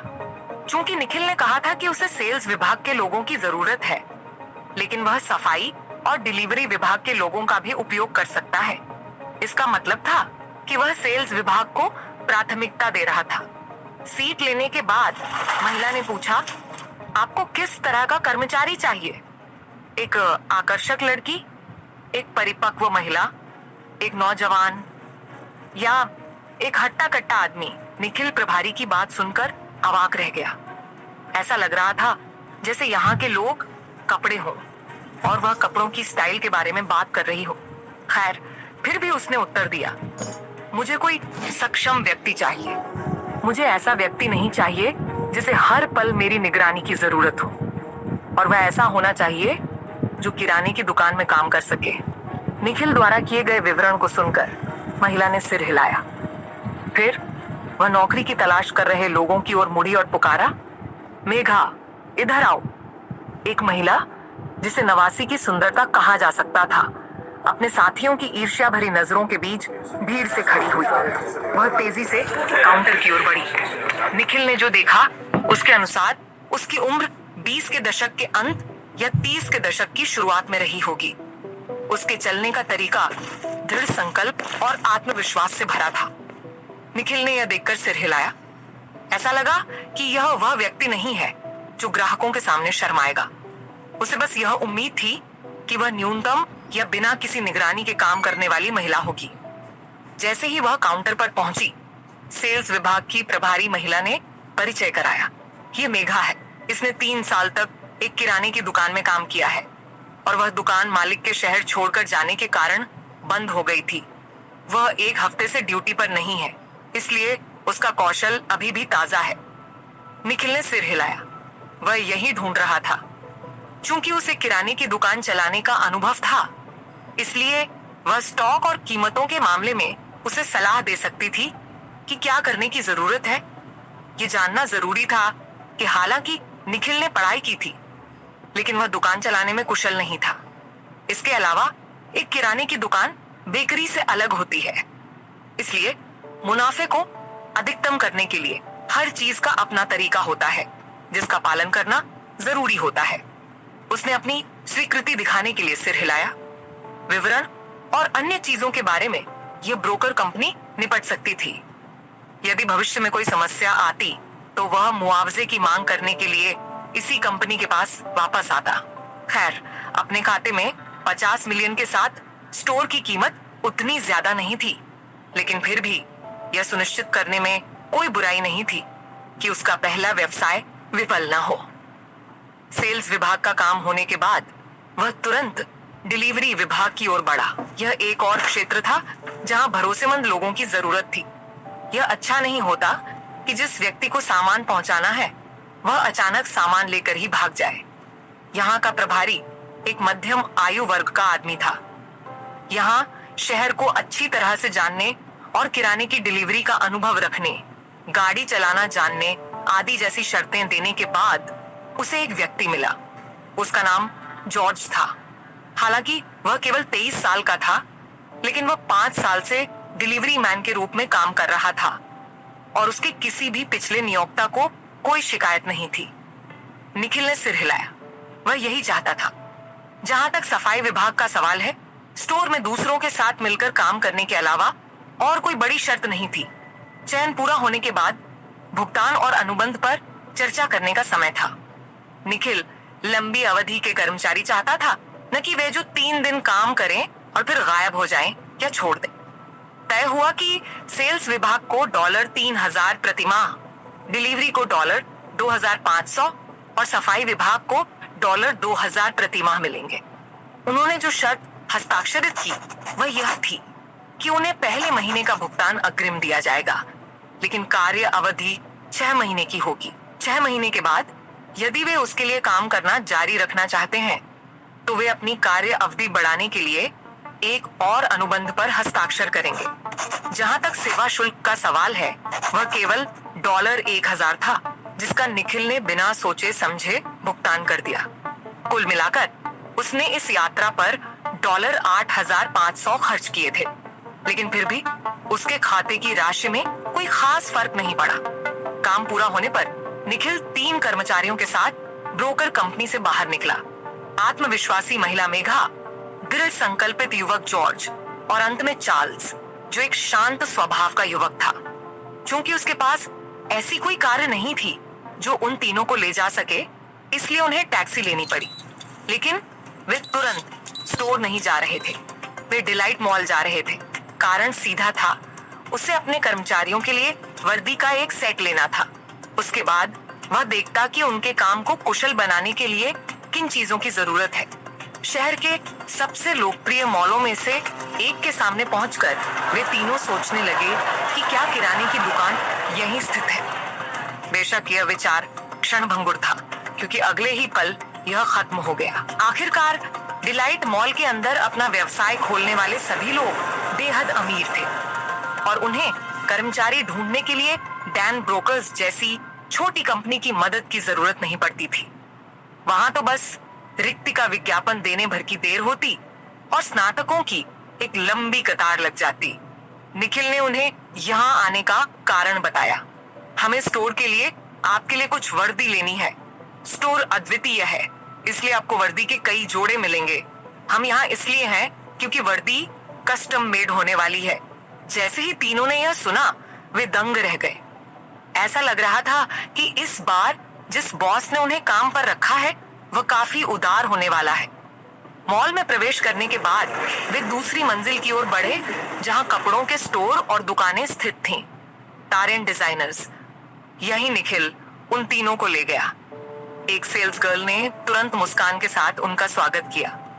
नमस्ते सर और मैडम, आज आप क्या लेना चाहेंगे?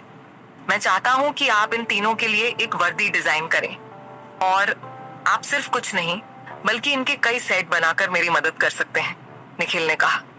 निखिल की बात सुनकर महिला ने सिर हिलाया और कहा, इस तरफ सर, मैं मैनेजर को बुलाती हूँ। निखिल और वे तीनों प्रतीक्षा क्षेत्र में बैठ गए और महिला मैनेजर को बुलाने के लिए एक छोटे से ऑफिस की ओर भागी। हालांकि उन तीनों को अमीर नहीं कहा जा सकता था, लेकिन वे अपने काम के सिलसिले में खरीदारी या विंडो शॉपिंग के दौरान ऐसे मॉल में आते रहते थे। इसीलिए वे शहर में पहली बार आने वाले ग्रामीणों की तरह इधर उधर नहीं देख रहे थे। लगभग 1 मिनट के बाद सूट पहने एक मध्यम आयु वर्ग का व्यक्ति सेल्स गर्ल के साथ ऑफिस से तेजी से बाहर आया। नमस्ते सर, मैं इस शाखा का मैनेजर केल्विन डेक्सटन हूँ। मुझे बताया गया है कि आप चाहते हैं कि हम आपके लिए एक वर्दी डिजाइन करें। उसने पूछने से पहले निखिल का अभिवादन किया। सही कहा, मुझे एक अच्छी वर्दी चाहिए, एक ऐसी जिसे शीर्ष डिजाइनरों द्वारा अच्छी तरह से डिजाइन किया गया हो। पुरुषों के लिए एक शर्ट, एक पतलून, जूते और एक ब्लेजर। महिलाओं के लिए एक ब्लाउज, एक स्कर्ट, जूते और एक ब्लेजर। निखिल ने जो चाहा था उसका विवरण देना शुरू किया। बेशक जूते और बैज जैसी चीजों में बहुत मेहनत की जरूरत नहीं थी, क्योंकि जूते स्टोर में आसानी से मिल सकते थे और बैज को आसानी से डिजाइन किया जा सकता था। वह सिर्फ इस काम के लिए अलग अलग दुकानों पर नहीं जाना चाहता था। यही कारण था कि वह चाहता था कि सब कुछ तारेन डिजाइनर्स द्वारा ही किया जाए। वे देश की एक शीर्ष कपड़ा कंपनी थे। यह देखते हुए कि निखिल एक बड़ा क्लाइंट है, मैनेजर ने उसके साथ और भी बेहतर और सम्मान के साथ व्यवहार किया। निखिल ने जो नाम दिया वह अल्फिक्स ग्रोसरी स्टोर नहीं था, ये किसी और व्यक्ति का नाम था। इसलिए उसने अपने नाम के साथ स्टोर का नाम जोड़कर दिया, निखिलसन एंटरप्राइज। बैज के लिए उन्हें जीडी जोड़ना था, जिसका अर्थ था ग्रोसरी डिपार्टमेंट। वह एक एंटरप्राइज शुरू करने जा रहा था और किराने का सामान उन व्यवसायों में से एक था जिसे वह चलाने वाला था। बगल में सुन रहे तीनों कर्मचारी यह सुनकर चौंक गए कि निखिल एक एंटरप्राइज शुरू करने जा रहा है। उन्हें गर्व महसूस हुआ कि वे पहले कर्मचारी होने वाले थे। मॉल से बाहर निकलने के बाद निखिल ने अपने तीनों कर्मचारियों की ओर देखा और कहा, चलो स्टोर के लिए कुछ गाड़ियां ले लेते हैं। अगला कदम निखिल का निखिलसन एंटरप्राइज अब आकार ले रहा है। $50 के बैंक बैलेंस के साथ गाड़ियां खरीदना उसके लिए बच्चों का खेल है। कोल्हापुर शहर में बेंटले मोटर्स की एक सप्लाई ब्रांच के सामने पहुंचने में उन्हें ज्यादा समय नहीं लगा। वे पहले से ही शहर के बीचों बीच थे, इसलिए वहां पहुंचने में उन्हें 10 मिनट से थोड़ा ही ज्यादा समय लगा। निखिल कई कारें खरीदना चाहता था, एक डिलीवरी के लिए, दूसरी उसके कर्मचारियों के आने जाने के लिए और अंत में एक उसकी अपनी कार। बाइक अच्छी थी, लेकिन खराब मौसम में यह बिल्कुल भी उपयुक्त नहीं थी। इस बेंटले स्टोर में कई कारें थीं जिन्हें वह खरीद सकता था, इसलिए बिना किसी हिचकिचाहट के वे चारों दुकान के अंदर चले गए। ये एक शोरूम जैसा था और वह देख सकता था कि वहां कई कारें प्रदर्शन के लिए रखी गई थी। उसने मन ही मन सिर हिलाया। इस ब्रांड से यही उम्मीद थी। यहाँ कई शानदार दिखने वाली कारें थीं। एक युवा होने के नाते वहां मौजूद कई स्पोर्ट्स कारों को देखकर उसका खून उबलना स्वाभाविक था। अपनी ओर आ रहे सेल्स पर्सन को देखते हुए उसने वहां जाकर दुकान की सारी स्पोर्ट्स कारें खरीद लेने की अपनी इच्छा को काबू में किया। वह 30 साल की उम्र के शुरुआती दौर का एक आदमी था। उसे हैंडसम कहा जा सकता था, लेकिन बहुत ज्यादा नहीं। हमेशा की तरह स्टोर में भीड़ नहीं थी, क्योंकि कारें कपड़ों और अन्य चीजों से अलग होती हैं। हमारे शोरूम में आपका स्वागत है सर। हमारे पास यहाँ विभिन्न प्रकार की कारें हैं। हमारे पास स्पोर्ट्स कार, एसयूवी, पिकअप आदि हैं। मुझे यकीन है कि आपको ये पसंद आएंगी। जैसे ही वह आदमी निखिल के सामने पहुंचा, उसने दुकान में मौजूद चीजों का परिचय देना शुरू कर दिया। अन्य सेल्स पर्सन ग्राहक को रिसीव करने में अपनी सुस्ती के लिए खुद को ही कोस सकते थे। उन्हें कमीशन के आधार पर भुगतान किया जाता था। आखिर जो सबसे महंगी कार बेचता, उसे ही सबसे ज्यादा कमीशन मिलता। निखिल के शानदार लुक से यह साफ था कि वह कोई सड़क छाप लड़का नहीं था जो सिर्फ कारें देखने आया हो। इसके अलावा उसके साथ 3 लोग थे और वे आसानी से देख सकते थे कि वे तीनों उससे बड़े थे। खैर, मुझे एक एसयूवी और एक स्पोर्ट्स कार चाहिए। निखिल अपनी पसंद को लेकर सीधा था। उसे इधर उधर की बातें करने की कोई जरूरत नहीं थी। उसे कार चाहिए थी और वह उसे खरीदना चाहता था। तभी वह चीजों को तेजी से कर पाता, क्योंकि अभी स्टोर भी खोलना था। निखिल की बातें सुनकर सेल्स पर्सन की आंखें चमक उठी। ये पैसा था, एक एसयूवी और एक स्पोर्ट्स कार। ये कमीशन के रूप में सीधे उसकी गोद में गिरता हुआ पैसा था। दूसरे सेल्स पर्सन और भी निराश हो गए। वे तेजी से कदम न उठाने के लिए खुद को डांटते रहे। इस तरफ सर सेल्स पर्सन ने रास्ता दिखाते हुए निखिल और उसके साथियों को उपलब्ध कारें दिखाई। दुकान के कुछ चक्कर लगाने के बाद निखिल ने बेंटले बेंटाइगा लेने का फैसला किया। सेल्स पर्सन ने तुरंत उसका परिचय देना शुरू किया। बेंटाइगा ऑडिशन एडिशन के केंद्र में मौजूद हाइब्रिड पावर ट्रेन बेंटले की बेमिसाल ताकत और बेहद रिफाइंड राइड का मेल प्रदान करता है। एक उन्नत ई मोटर और 3 litre twin turbocharge V6 petrol engine का इसका तालमेल कुल 456 bhp और 516 lb-ft का टॉर्क दे सकता है। आप केवल इलेक्ट्रिक पावर पर कम से कम 28 मील तक गाड़ी चला सकते हैं, जो पिछले मॉडल की तुलना में एक महत्वपूर्ण वृद्धि है। बेंटाइगा ऑडिशन एडिशन, जो दुनिया भर में केवल 70 कारों तक सीमित है, को बेंटले की सस्टेनेबिलिटी यात्रा में एक नया मील का पत्थर माना जा सकता है। इसमें एक इंटेलिजेंट नेविगेशन सिस्टम है और साथ ही यह वाईफाई और ऑनलाइन रेडियो से जुड़ा है। जब हम आराम की बात करते हैं तो फ्रंट सीट कंफर्ट स्पेसिफिकेशन मानक के रूप में फिट किया गया है, जो दोनों अगली सीटों में वेंटिलेशन, मसाज फंक्शन और विंग्ड कंफर्ट हेडरेस्ट प्रदान करता है। सीटों में एडजस्टेबल कुशन और बैकरेस्ट भी मिलते हैं। निखिल ने एसयूवी का लंबा विवरण सुना और सिर हिलाया। ये उसके कर्मचारियों के लिए एक अच्छी कार थी, अगर उन्हें कहीं आना जाना पड़े। आखिरकार वह एक उद्यम शुरू करने जा रहा था। कार की कीमत कितनी है? सब कुछ अच्छा लगा तो उसने कीमत पूछी। वैसे उसे कीमत से ज्यादा फर्क नहीं पड़ने वाला था, क्योंकि उसके खाते में पर्याप्त पैसा था। जिस बात ने उसे सबसे ज्यादा खुश किया वह यह थी कि दुनिया में ऐसी केवल 70 कारें ही थीं। ये सोचकर उसे एक विचार आया, ऐसी कितनी कारें अभी तक नहीं बिकी हैं। वह बाकी बची सारी कारें खरीदना चाहता था। सेल्स पर्सन कीमत बताने ही वाला था कि निखिल के सवाल ने उसे रोक दिया। उसने अपना मुंह खोला, लेकिन कुछ देर तक जवाब नहीं दे सका।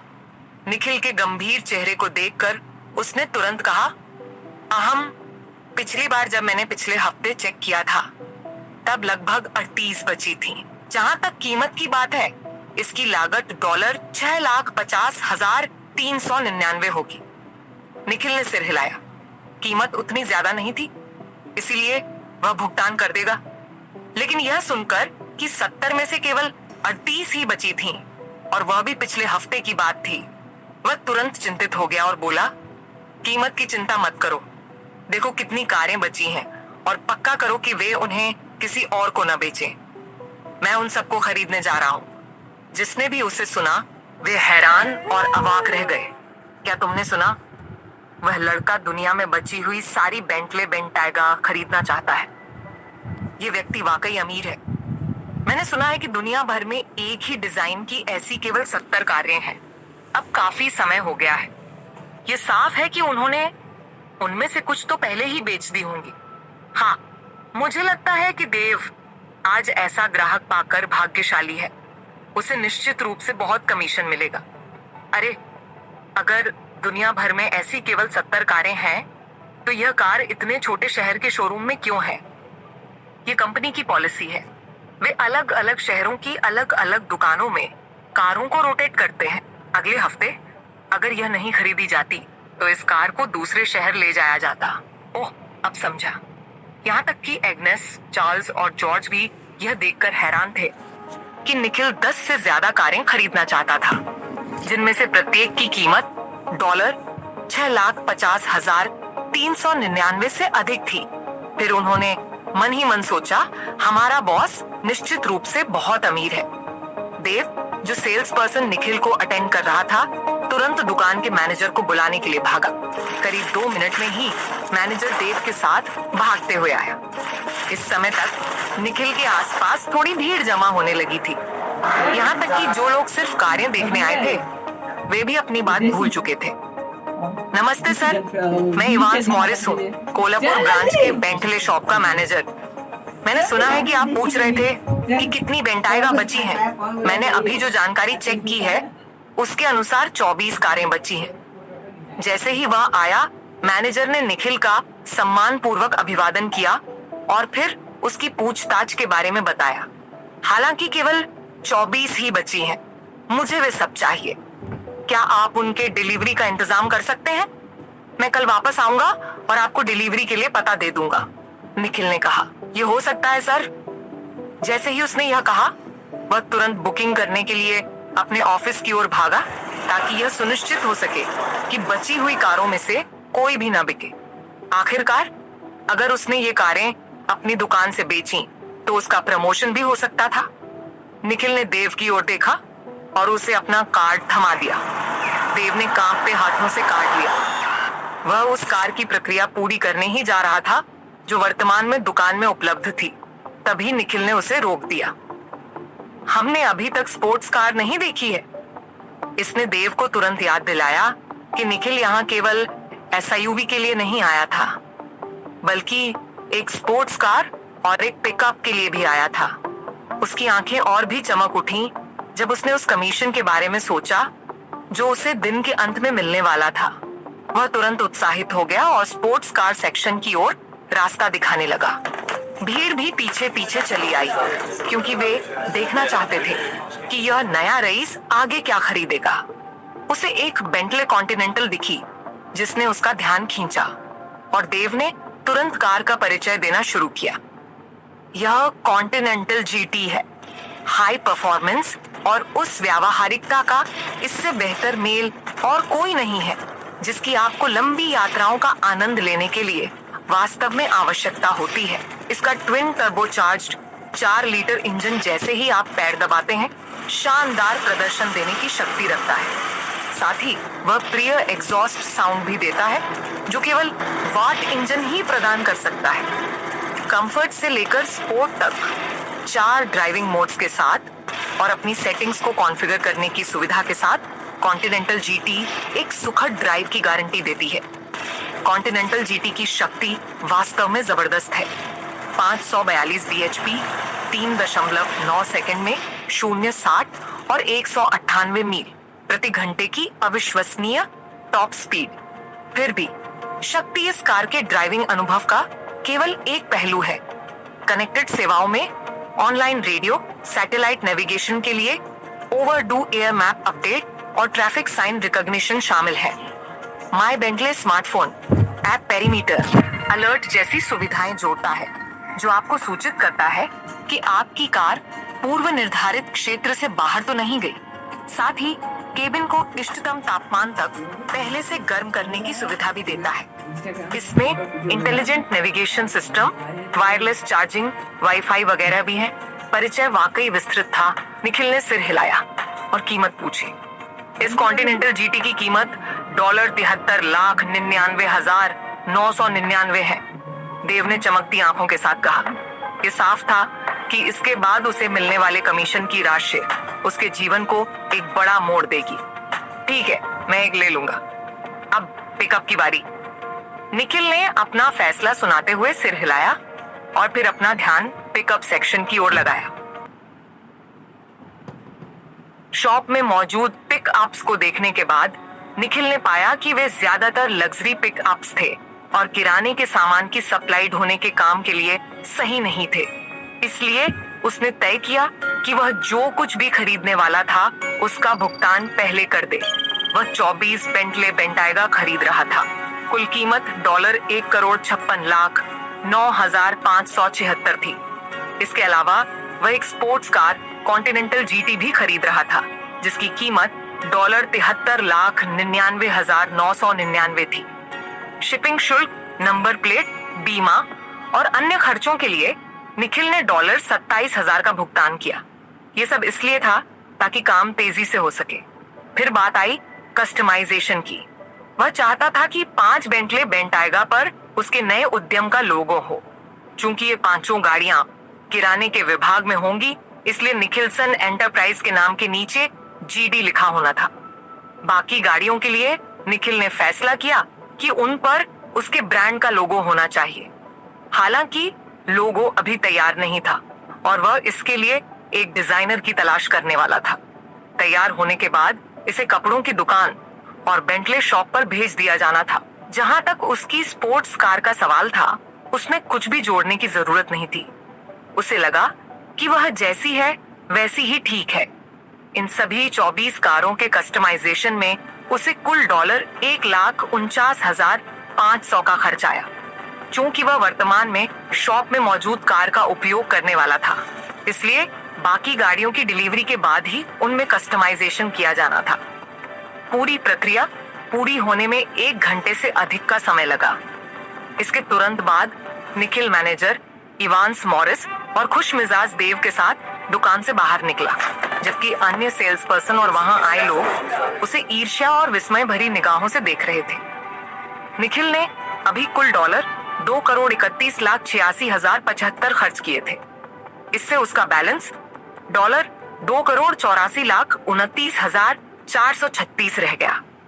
ये राशि स्टोर को पूरी तरह से स्टॉक से भरने के लिए पर्याप्त थी। अब उसके निखिलसन ग्रोसरी डिपार्टमेंट के पास केवल स्टॉक हासिल करने और विस्तार करने का काम बचा था। चूंकि शॉप में किराने की डिलीवरी के लिए कोई उपयुक्त वाहन नहीं था, इसलिए उसने अपना रुख उपलब्ध ट्रकों की दुकान की ओर किया। वह एक फ्रेटलाइनर की दुकान थी। उसने अपनी स्पोर्ट्स कार और बाइक को बेंटले शॉप पर ही छोड़ने का फैसला किया और वे एसयूवी से निकल गए। चूंकि रवि पहले डिलीवरी का काम करता था, इसलिए उसने गाड़ी चलाई, जबकि निखिल बगल वाली सीट पर बैठा। चार्ल्स और एग्नेस दोनों पीछे की सीटों पर बैठे। कार के अंदर बैठने के बाद उसे महसूस हुआ कि बेंटाइगा के आराम के बारे में जो कहा जाता है वह कोई अतिशयोक्ति नहीं थी। उसने प्रशंसा में सिर हिलाया। रवि की ड्राइविंग स्किल्स अच्छी थीं, क्योंकि वह ड्राइविंग स्कूल जा चुका था और डिलीवरी मैन बनने से पहले रेसिंग में भी हिस्सा लेता था। उसने करीब 1.5 साल तक रेसिंग की थी। उन्हें ट्रकों वाली दुकान तक पहुंचने में ज्यादा समय नहीं लगा। शोरूम में लोगों के देखने के लिए ट्रक प्रदर्शित किए गए थे। वह ज्यादा इधर उधर नहीं भटकना चाहता था, क्योंकि दोपहर के भोजन का समय करीब आ रहा था। उसे काम जल्दी निपटाना था ताकि वह उसी दिन स्टोर खोल सके। उसे एक कैस्केडिया फ्रेटलाइनर ट्रक मिला। ये ट्रक आकार में न तो बहुत बड़ा था और न ही छोटा। शहर के हिसाब से यह बिल्कुल सही आकार का था। यह उन मालवाहक ट्रकों की तरह नहीं था जो बहुत लंबी दूरी तय करते हैं। इसमें रेफ्रिजरेशन सिस्टम भी था, जिसकी उसे जरूरत थी। इससे उसे किराने के सामान के खराब होने की चिंता नहीं करनी पड़ती। उसने रवि से पूछा कि क्या वह इसे चला सकता है, तो रवि ने कहा कि ऐसी बहुत कम गाड़ियां हैं जिन्हें वह नहीं चला सकता, और ट्रक उनमें से नहीं था। कुल $4,19,350 की लागत के साथ उसने यह कहते हुए दुकान छोड़ी कि ट्रक बाद में ले जाया जाएगा या जरूरत पड़ने पर दिए गए पते पर डिलीवर कर दिया जाएगा। दुकान से निकलने के बाद निखिल ने रवि से पूछा कि उन्हें सप्लायर कहाँ मिल सकता है। रवि तुरंत एसयूवी को शहर के बाहरी इलाके की ओर ले गया। वह इलाका येलो स्ट्रीट जैसा नहीं था। हालांकि शहर के इस हिस्से में दफ्तरों की भीड़भाड़ नहीं थी, लेकिन वह देख सकता था कि इलाका साफ सुथरा था। यह शहर का औद्योगिक क्षेत्र था। जल्द ही वे एक 7 मंजिला इमारत के सामने पहुंचे, जिसका आधार क्षेत्र बहुत बड़ा था। यहाँ कई ट्रक और पिकअप्स आ जा रहे थे। गेट के अंदर दाखिल होने के बाद उन्हें शालीनता से प्रतीक्षा क्षेत्र में आमंत्रित किया गया।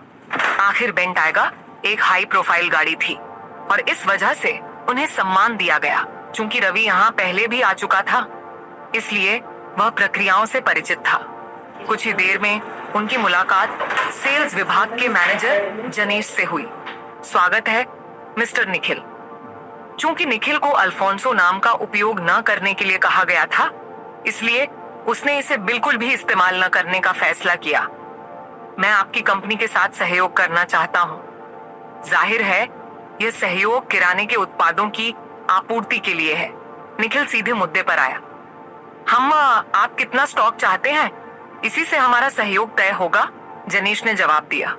स्टॉक की मात्रा अभी पूरी तरह से तय नहीं है, लेकिन आप निश्चिंत रहें कि यह कम नहीं होगी बल्कि बढ़ती ही जाएगी, निखिल ने कहा। यहाँ आने पर उसने इस बिंदु के बारे में नहीं सोचा था, लेकिन फिर भी वह व्यवसाय का और विस्तार करने वाला था, इसलिए उसे स्टॉक के ज्यादा होने की चिंता नहीं थी। अब ये एक समस्या है। अनुबंध पर हस्ताक्षर करने के लिए हमें एक आंकड़े की जरूरत होगी जिस पर हम दोनों सहमत हो सकें। ये देखकर कि निखिल ने कोई तैयारी नहीं की है, जनेश ने माथे पर बल देते हुए कहा, ठीक है, इसे ही तैयारी मान लीजिए। इस हफ्ते के दौरान मैं जिन स्टोर्स को शुरू करने का इरादा रखता हूँ वे खुल जाएंगे। यही कारण है कि स्टॉक अभी तय नहीं है। निखिल ने आगे बताया कि वह पूरे शहर में किराने की दुकानें खोल रहा है। ये सुनकर जनेश की तनी हुई भौहें थोड़ी ढीली हुई। उसने पूछा, तो आप कितने स्टॉक के साथ शुरुआत करना चाहेंगे? मैं $500,000 के साथ शुरू करना चाहता हूँ। अगर आपके गोदाम में कुछ है तो मैं उसे अभी ले सकता हूँ। बाकी के बारे में मैं आपको बता दूंगा कि उनकी जरूरत कब है, निखिल ने जवाब दिया। जब जनेश ने सुना कि शुरुआती स्टॉक की कीमत ही $5 लाख होने वाली है, तो उसे राहत मिली। उसने मन ही मन सोचा, लगता है यह यहाँ मजाक करने नहीं आया है। सहमति बनने के बाद अनुबंध का मसौदा तैयार किया गया। आपूर्ति का अनुबंध यह था कि 3 महीनों में अधिकतम $30 मिलियन तक का स्टॉक सप्लाई किया जाएगा। यह निखिल के लिए शुरुआती और एक तरह से परीक्षण अवधि थी। निखिल को घाटे की बिल्कुल चिंता नहीं थी। आखिर 100 टाइम्स इनकम मल्टीप्लायर सिस्टम के साथ आय निश्चित रूप से घाटे से अधिक होने वाली थी। फिर भी वह घाटे में व्यवसाय की थी। निखिल ने सड़क किनारे एक साधारण स्टॉल पर खाना खाया।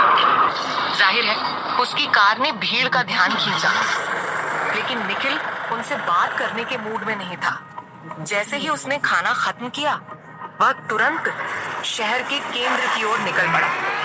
वह जिस तरह का महल खरीदना चाहता था, वह येलो स्ट्रीट जैसी सड़कों पर नहीं मिलने वाला था। उसे एक ऐसी संपत्ति ढूंढनी थी जहां उसकी कारें खड़ी हो सकें और देखने वालों के बीच चर्चा का विषय न बने। लेकिन उसने एक फैसला किया था। उसने अब भी जो अपार्टमेंट किराए पर लिया था वह उसे नहीं छोड़ेगा। जब भी वह स्टोर की निगरानी करने येलो स्ट्रीट आएगा वह वहीं ठहरेगा। 30 मिनट से भी कम समय में वह एक रियल एस्टेट एजेंसी के सामने पहुंच गया। इसका नाम होमस्कोप प्रॉपर्टीज लिमिटेड था, जो शहर की लोकप्रिय एजेंसियों में से एक थी। अपनी कार पार्क करने के बाद वह तुरंत 5 मंजिला इमारत की ओर बढ़ा। अंदर प्रवेश करते ही सेवा काफी अच्छी थी और उत्साही सेल्स पर्सन ने उसका स्वागत किया। एक सेल्स लेडी ने तुरंत परिचय देते हुए कहा, हेलो हैंडसम, आज आप क्या लेना चाहेंगे? घर खरीदना है या किराए पर? हम ये सभी सेवाएं किफायती कीमत पर देते हैं। उसे देखते ही जो दूसरे लोग उसकी तरफ लपके थे वे निराश होकर सिर हिलाते हुए वापस चले गए। इस समय निखिल के खाते में $2,75,10,86 थे। इसीलिए उसे घर खरीदने की कोई चिंता नहीं थी। उसने सीधे मुद्दे की बात की, मुझे एक अच्छा महल खरीदना है जिसमें पार्किंग के लिए काफी जगह हो, कम से कम 6 गाड़ियां आ सके। निखिल की बात सुनकर महिला की आंखें फटी रह गईं और वे प्रशंसा से भर गईं। ये साफ था कि वह एक अमीर व्यक्ति था। कम से कम 6 गाड़ियों की पार्किंग का मतलब था कि उसके पास इतनी कारें थीं। उसने तुरंत अपनी मुद्रा सीधी की और अपने कपड़ों को ठीक किया ताकि वह थोड़ी आकर्षक दिख सके। वह जाहिर तौर पर निखिल को रिझाने की कोशिश कर रही थी। लेकिन निखिल कौन था? उसने अपने जीवन के 19 साल अल्फोंसो परिवार के सदस्य के रूप में बिताए थे। उसने ऐसी स्थितियां पहले भी देखी थीं। भले ही परिवार में उसे तवज्जो न मिली हो, लेकिन लड़कियां जानती थीं कि उससे जुड़कर वे उसके दूसरे भाइयों तक पहुंचने का रास्ता बना सकती हैं। वह अनुभवी था और इन सब से बिल्कुल विचलित नहीं हुआ। उसने इसे नजरअंदाज करते हुए पूछा, क्या आपके पास मेरी पसंद का कोई महल है? हाँ, बिल्कुल है। ये शहर के सबसे लोकप्रिय और रसूखदार लोगों के लिए बनी जगह पर है। वहाँ वास्तव में 2 महल हैं जिन्हें प्रिंस एंड प्रिंसेस पैलेस कहा जाता है। इन दोनों महलों की लोकेशन शहर के उत्तर में है, जो केंद्र से ज्यादा दूर नहीं है। ये इलाका ट्रैफिक और शोर शराबे से मुक्त है। वहाँ सुरक्षा के कड़े इंतजाम हैं। उसने आगे बताया, इतना ही नहीं, वहाँ का वातावरण बहुत सुकून देने वाला है। दोनों महलों के बीच में एक कृत्रिम झील है जो उन्हें अलग करती है और वे देश के सबसे लोकप्रिय डिजाइनर द्वारा बनाए गए एक पुल से जुड़े हुए हैं। वहाँ एक बगीचा है जहाँ पेड़ों की कई दुर्लभ प्रजातियां लगाई गई हैं। ये रहने के लिए सबसे शानदार जगह कही जा सकती है।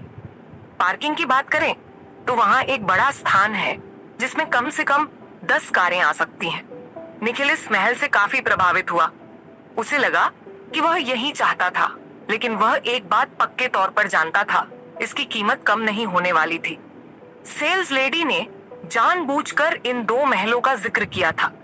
अगर वे बिक जाते तो न केवल उसे मोटा कमीशन मिलता, बल्कि उसका प्रमोशन भी हो जाता। उसने महलों का विवरण इतनी अच्छी तरह दिया कि निखिल के मन में उसकी तस्वीर बन गई।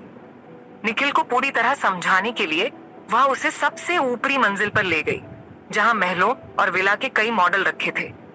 निखिल ने मॉडल को देखा और महसूस किया कि महिला की बातें अतिशयोक्ति नहीं थीं। वह जगह वाकई एक राजमहल जैसी थी। इसके अलावा वह 15 मीटर ऊंची सुरक्षा दीवार से घिरा हुआ था, जो अपने आप में सुरक्षा का सबूत था। कुछ देर देखने के बाद उसने महिला से पूछा, तो इस महल की कीमत क्या है? इसकी कीमत $3,80,00,000 है। इसी कीमत की वजह से यह पिछले कुछ समय से बिका नहीं है। आखिरकार इनक्वाइट एक छोटा शहर है, लेकिन डिजाइनर का इरादा यहाँ बड़े रईसों को आकर्षित करने का था। महिला काफी ईमानदार थी। वह जानती थी कि कीमत सुनकर ज्यादातर लोग पीछे हट जाते हैं। भुगतान का तरीका क्या है? निखिल को उम्मीद थी कि कीमत ज्यादा होगी। वह देख सकता था कि इस महल का स्तर अल्फोंसो परिवार के महल से भी ऊंचा था। महिला ने उत्तर दिया, आप 50 सेट जमा कर सकते हैं और बाकी 1 साल के भीतर। नवीनीकरण जैसी चीजों की चिंता आपको नहीं करनी होगी। महल तैयार है और आप तुरंत वहां रह सकते हैं। उसकी आंखों में पहले से ही चमक आ गई थी। निखिल ने सोचा, उसका बैलेंस $2,75,10,1086 था, यानी वह अभी भी लगभग $10.5 मिलियन कम था। इसके लिए उसे थोड़ा और समय चाहिए था। इसके अलावा उसे अपने स्टोर के काम को भी बढ़ाना था, जिसके लिए पैसे की जरूरत थी। इसलिए वह अभी सारा पैसा खर्च नहीं कर सकता था। 50 यानी $19 मिलियन। निखिल ने तय किया कि वह $20 मिलियन जमा करेगा और बाकी का भुगतान महीने के दौरान कर देगा। उसने महिला से कहा, मैं $20 मिलियन जमा करूंगा, बाकी का भुगतान इसी महीने कर दिया जाएगा। क्या आप कागजी कार्रवाई संभाल सकती हैं? महिला बेहद उत्साहित हो गई। निखिल ने मोलभाव भी नहीं किया और तुरंत $20 मिलियन का भुगतान कर दिया। उसने मुस्कुराते हुए कहा, बिल्कुल, मैं इसे संभाल सकती हूँ, लेकिन अनुबंध पूरा करने के लिए मैनेजर की जरूरत होगी। निखिल ने सिर हिलाया और प्रतीक्षा क्षेत्र में बैठ गया। करीब 10 मिनट में एक महिला कुछ दस्तावेजों के साथ उसकी ओर आई। उसने अपना परिचय दिया।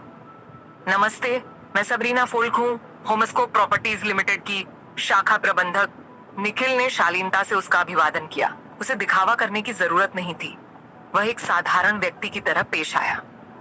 मिस्टर निखिल, हम आपको इन महलों पर 10% की छूट दे सकते हैं, तो कीमत $3,42,00,000 होगी। $20 मिलियन के भुगतान के बाद आपके पास $14.2 मिलियन बचेंगे। आप आराम से 1 साल के भीतर भुगतान कर सकते हैं। सबरीना ने शर्तों को समझाते हुए कहा, इस 1 साल के दौरान आपके पास स्वामित्व प्रमाण पत्र होगा, लेकिन अगर 1 साल बाद भी भुगतान पूरा नहीं हुआ तो प्रमाण पत्र रद्द कर दिया जाएगा और आपके भुगतान का 85% आपको वापस कर दिया जाएगा। क्या आप इन शर्तों से सहमत हैं? निखिल मान गया। वह 1 महीने के भीतर भुगतान खत्म करने वाला था, क्योंकि उसे कर्ज पसंद नहीं था। समझौता होने के बाद निखिल ने अनुबंध पर हस्ताक्षर किए और आधे घंटे में मालिकाना हक सौंपने की प्रक्रिया पूरी हो गई। भुगतान के बाद निखिल के पास $75,10,086 बचे थे। ये किराना विभाग के विस्तार के लिए काफी था। अधिक स्टोर होने से उसकी आय 100 गुना बढ़ जाएगी और उसका खाता कभी खाली नहीं होगा। निखिल मैनेजर सबरीना के साथ महल देखने के लिए निकला। अपनी बेंटागा कार में उन्हें वहां पहुंचने में 20 मिनट लगे। जैसा कि बताया गया था, वह क्षेत्र बेहद शांत था। वहां कई आलीशान महल बने हुए थे। ये साफ तौर पर रईसों का इलाका था। इस इलाके को विंड हिल रेजिडेंशियल एरिया के नाम से जाना जाता था। निखिल को जिस बात ने सबसे ज्यादा प्रभावित किया वह यह थी कि प्रिंस एंड प्रिंसेस पैलेस इस इलाके के बिल्कुल बीचों बीच स्थित था। इसका मतलब था कि यह पूरे शहर का सबसे महंगा महल था। निखिल जानता था कि किसी दूसरे शहर में इससे भी महंगे महल होंगे, लेकिन एक छोटे शहर में इतना पैसा कौन खर्च करेगा। इसी वजह से यह महल 2 साल से खाली पड़ा था। निखिल ने ऊंची सुरक्षा दीवार और सामने के भव्य गेट को देखा। सबरीना द्वारा अपनी आईडी दिखाने के बाद गार्डों ने तुरंत गेट खोल दिया और निखिल ने अपनी बेंटाएगा कार अंदर डाल दी।